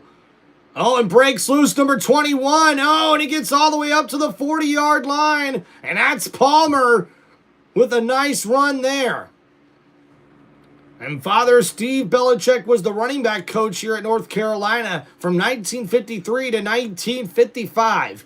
And Bill Belichick was only 3 years old at the time when his father worked for North Carolina.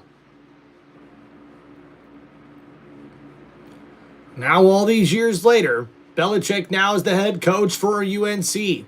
And Hoover now checking on the sidelines here on first down. Ball at the 40-yard line after that nice run there on first down. Another handoff here, 21 once again, breaks loose. He's got an open lane. He's still on his feet, breaking tackles, and he gets all the way down inside the 35-yard line.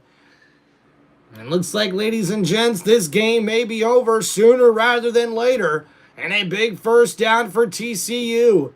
And the defense, once again, for North Carolina, just getting ran all over here in the first half and can't even get set. And talk about a quick wide receiver screen. Dyer with the catch, breaks a tackle to the sideline, stays in bounds, still on his feet. Oh, and he's tackled down at the 1-yard line. A beautiful play there for TCU, and they're knocking on the door. It's first and goal.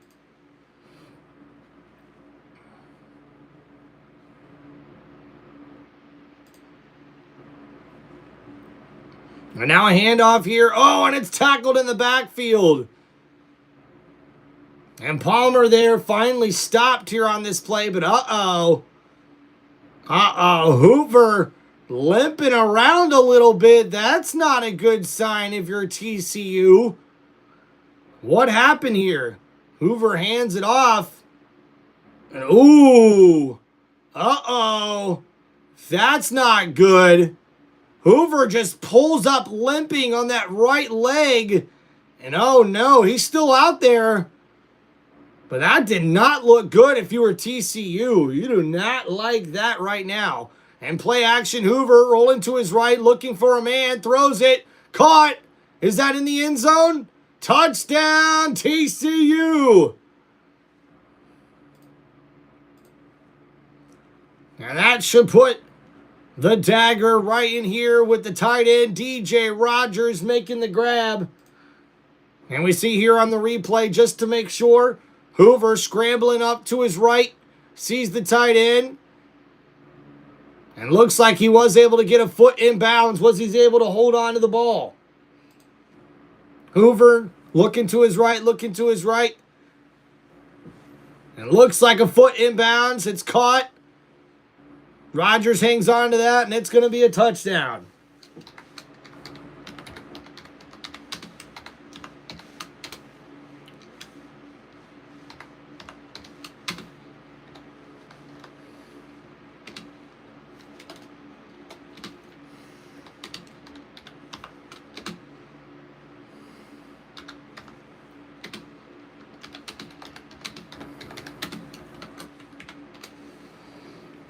And a big, big victory here soon to come for the TCU Horned Frogs.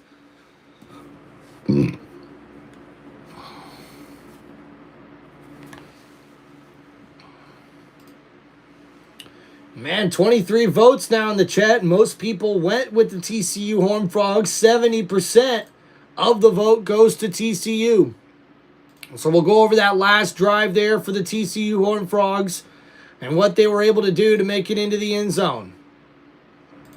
So 5 plays, 76 yards, and Nate Palmer got them started with a 16-yard run and then a 26-yard run. But then we would see Hoover complete a 33-yard pass to Jordan Dyer, and Nate Palmer with another 3-yard run. But when they got to the UNC 4-yard line, we would see DJ Rogers catch the 4-yard touchdown grab from Hoover, who now has his second touchdown pass of the game.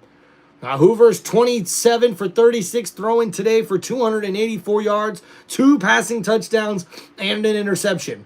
Barnes, the running back, with 11 carries for 113 yards. He's also added 3 catches for 21 yards, has 1 rushing TD on the day. Nate Palmer now with 3 carries for 39 yards. Trent Battle with the 1 big carry for 28 yards and a touchdown. We also see Jordan Dyer with 9 catches for 136 yards and a touchdown grab. And now DJ Rogers with 5 catches for 43 yards and a touchdown reception. So TCU dominating here in this matchup. Now we'll see what the North Carolina Tar Heels can do here on their next one. Hey, welcome back, guys. What's going on? Thanks for coming back to the chat, guys. Don't forget to hit that like button, everybody, and subscribe to the channel.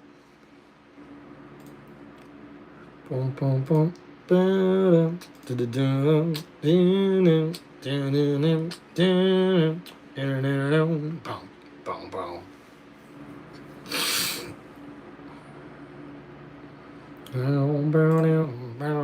boom. Hell yeah, guys. We all got a little homework, don't we?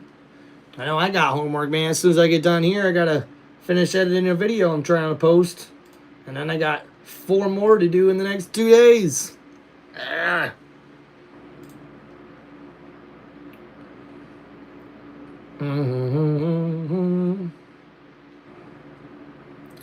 You want to see the sword, Nolan?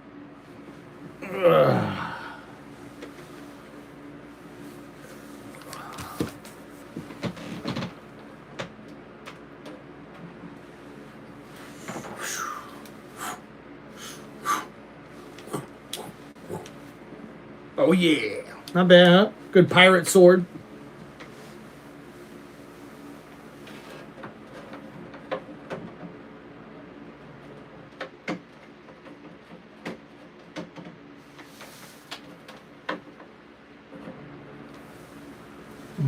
Perfecto.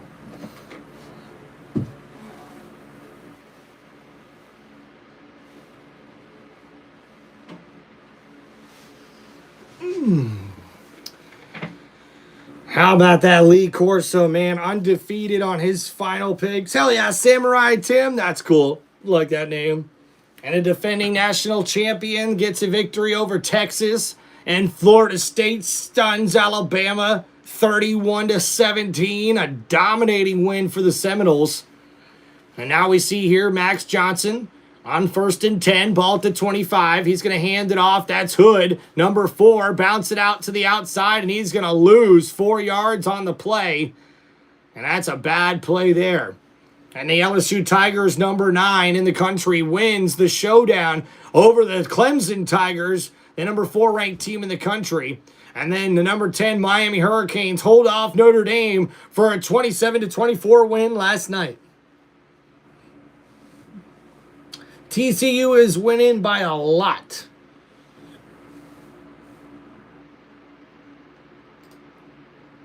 Forgot to replace the pinned message there. Now there's the updated score.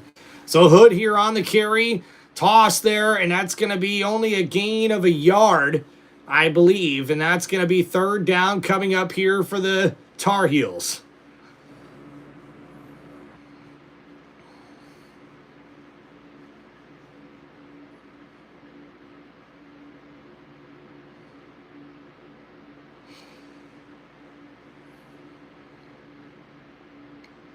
So 3rd down and 12 coming up here for North Carolina. Ball at the 23-yard line. We'll see what they're able to do here. Max Johnson in shotgun. Blitz coming from TCU. Max down the field. Oh, and he incomplete. Contended for number 9, his receiver. And that's going to bring up 4th down and 12.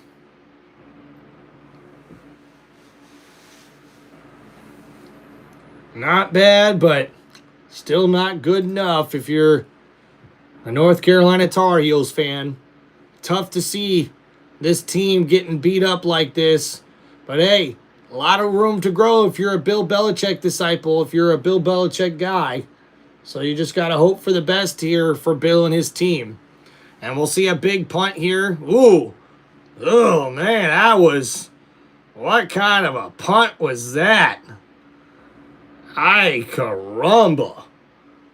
That did not look good, ladies and gentlemen. Yeesh. And now TCU takes over.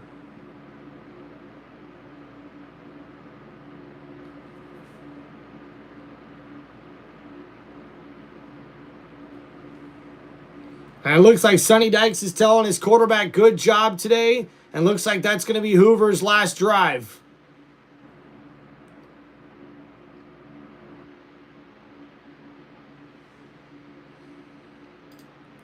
Hell yeah, Aiden. I'll be there, man. Football all weekend, dude. And now here's a senior, Ken Seals.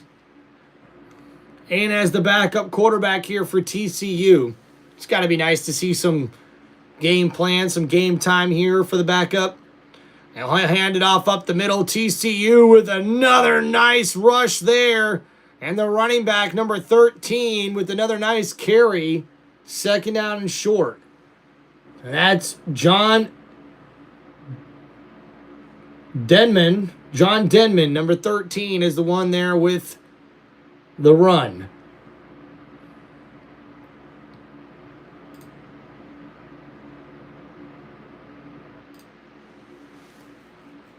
So 2nd down and 5 coming up here for the TCU offense, who's got their backups now in this 48-14 blowout game. Another handoff here up the middle, 13, close to a 1st down. It's 3rd and 1 coming up here for the Horned Frogs.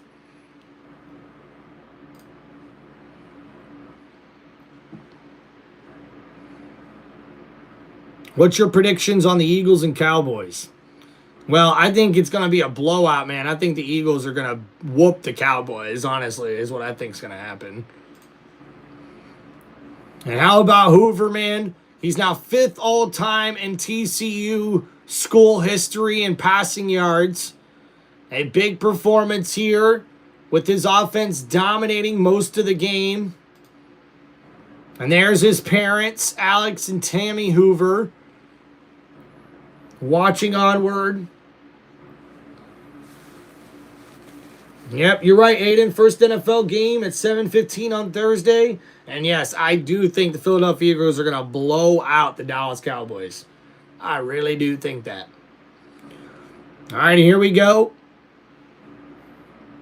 Pistol formation, another handoff here in the backfield. North Carolina can't make a stop, and that's a big gain for about 4 yards on that carry. Second down coming up here for TCU.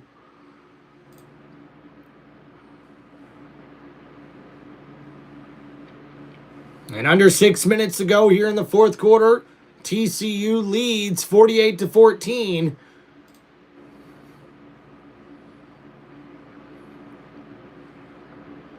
Now, Aiden, the Vikings play in Ireland this year. That's going to be a big game for the Vikings, man. Is it Vikings versus Steelers?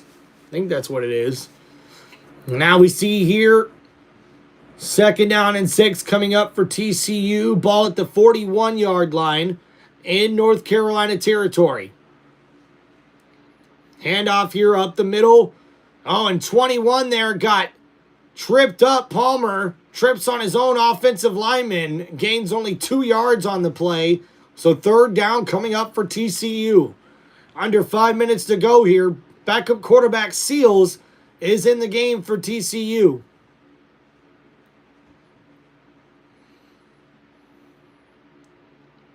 So Seals here in shotgun. Third down and 4 at the 39-yard line. Seals looking at the sideline.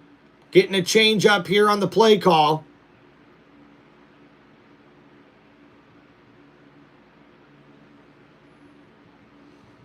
Changes up the formation. Looking to throw here. North Carolina sends a blitz, a throw, and that's going to overthrow his intended target. Number 82 was the guy Seals was looking for.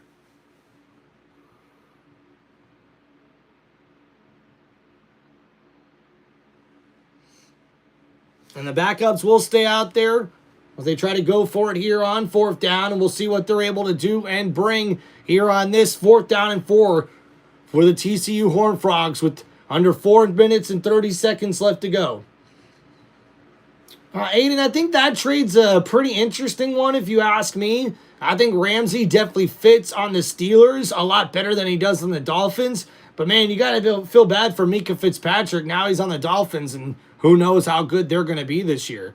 Their secondary's definitely beat up. And, man, looks like TCU is able to plow their way through for another first down on 4th and 4. Nice run here for TCU as they try to run this ball game out. And we'll see. TCU is idle next week. Albany Christian, then number 16 SMU, at number 11 Arizona State. Then they also face Colorado and are at ranked Kansas State. So a big schedule here for TCU this season.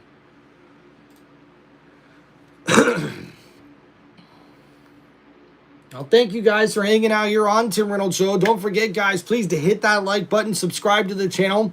And it's 1st and 10 now for TCU in the pistol. They'll hand it off. Number 13 breaks 2 tackles, refuses to go down, and makes it all the way up to the 28-yard line.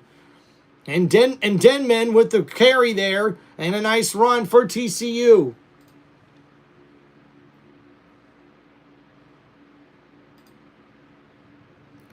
So almost under 3 minutes to go here for TCU as they're trying to run the clock out here in this matchup.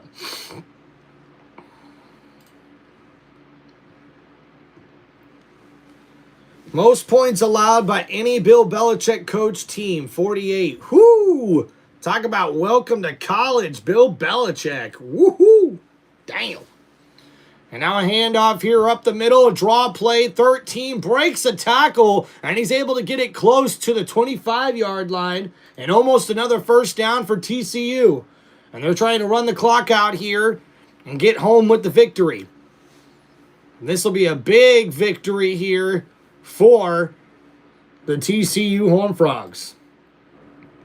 So Seals now the quarterback back there looking at the sideline for a change of play here on 3rd and 2. And we'll see what they're able to do here. And the shotgun, he'll hand it off. Now battle, or is it Denman? Denman refusing to go down, and he gets the first down here. And oh, look, there's Peter. Peter hanging out here in the booth.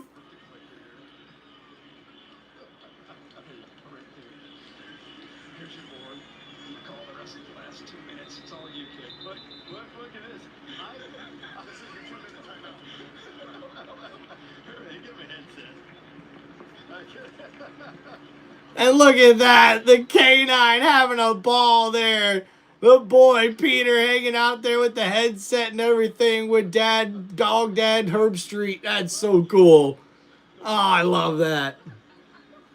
That is adorable. 48-14. 2 minutes to go. Gotta love that in a blowout game, and they're there talking about the dog, and the dog's sitting there doing commentary and everything else. That's just so cute, so adorable. And wow, guys, what a game here. What a game. North Carolina getting blown out here by TCU. Might as well get into the stats here to end the game. Getting close to the 2-minute timeout. And we have reached the 2-minute timeout, as a matter of fact.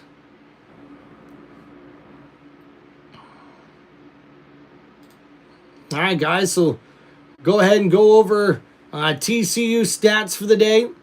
Josh Hoover, 27 for 36 for 284 yards passing with 2 passing touchdowns and 1 interception. Kavrian Barnes, the running back number 2, had 11 carries for 13 yards and a rushing touchdown. He also added 3 catches for 21 yards on the day. Nate Palmer with 5 carries for 45 yards, and he's probably not done here on this last drive. Trent Battle with 1 carry for 28 yards and a touchdown. We also seen John Denman here with 7 carries for 26 yards, and Jeremy Payne with 7 carries for 28 yards as well. So TCU using a lot of running backs here throughout this game, really spreading the ball around, and they definitely stepped up their running game in the second half. A total of 243 yards rushing after having only 58 total yards rushing at the end of the first half. So a good performance here for TCU. Jordan Dyer, number 7, is the leading receiver with 9 catches for 136 yards and a touchdown. A big 33-yard touchdown reception opened up the scoring for TCU in this ball game. DJ Rogers, the tight end number 0, with 5 catches for 43 yards and a touchdown. We also seen Joseph Manjack get 2 catches for 24 yards in this game. And a lot of other receivers were used in this particular game. We see 1, 2, 3, 4, 5, 6, 7, 8 different wide receivers or running backs caught passes here in this game in TCU. The defense played really, really well, especially on the defensive line. And man, I tell you what, I think it was definitely a good performance there by their defensive line for TCU.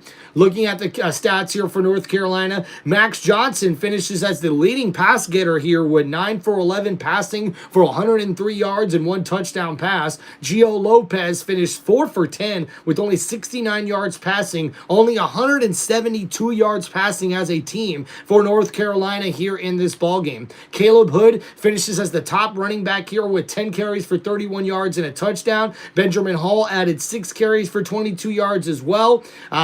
Davon Gause, unfortunately, a bad day for him. 5 carries for 7 yards and the fumble loss. That was a big fumble there. And Gio Lopez, 7 carries for negative 10 yards. Only 50 total yards rushing as a team and under 225 yards total for the North Carolina Tar Heels offense. Jordan Shipp finishes with 4 catches for 84 yards to lead all wide receivers. And then we see 3 catches for 57 yards from Jadarius Green, number 9. Caps off the North Carolina stats for the day. And right now, Palmer with another carry there. Gets a nice short gain of about 5 yards. So 2nd down and 5 as they try to just finish draining the clock here. Hell yeah, Aiden.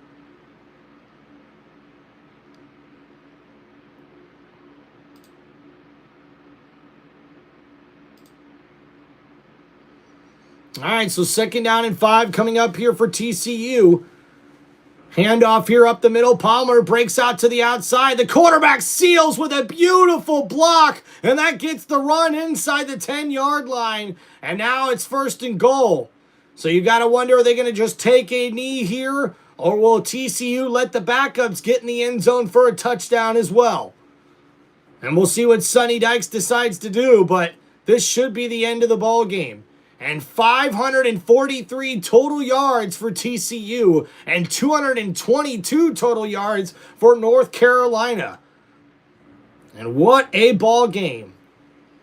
And we more than likely will see some kneel downs here. It looks like victory formation coming up here for TCU.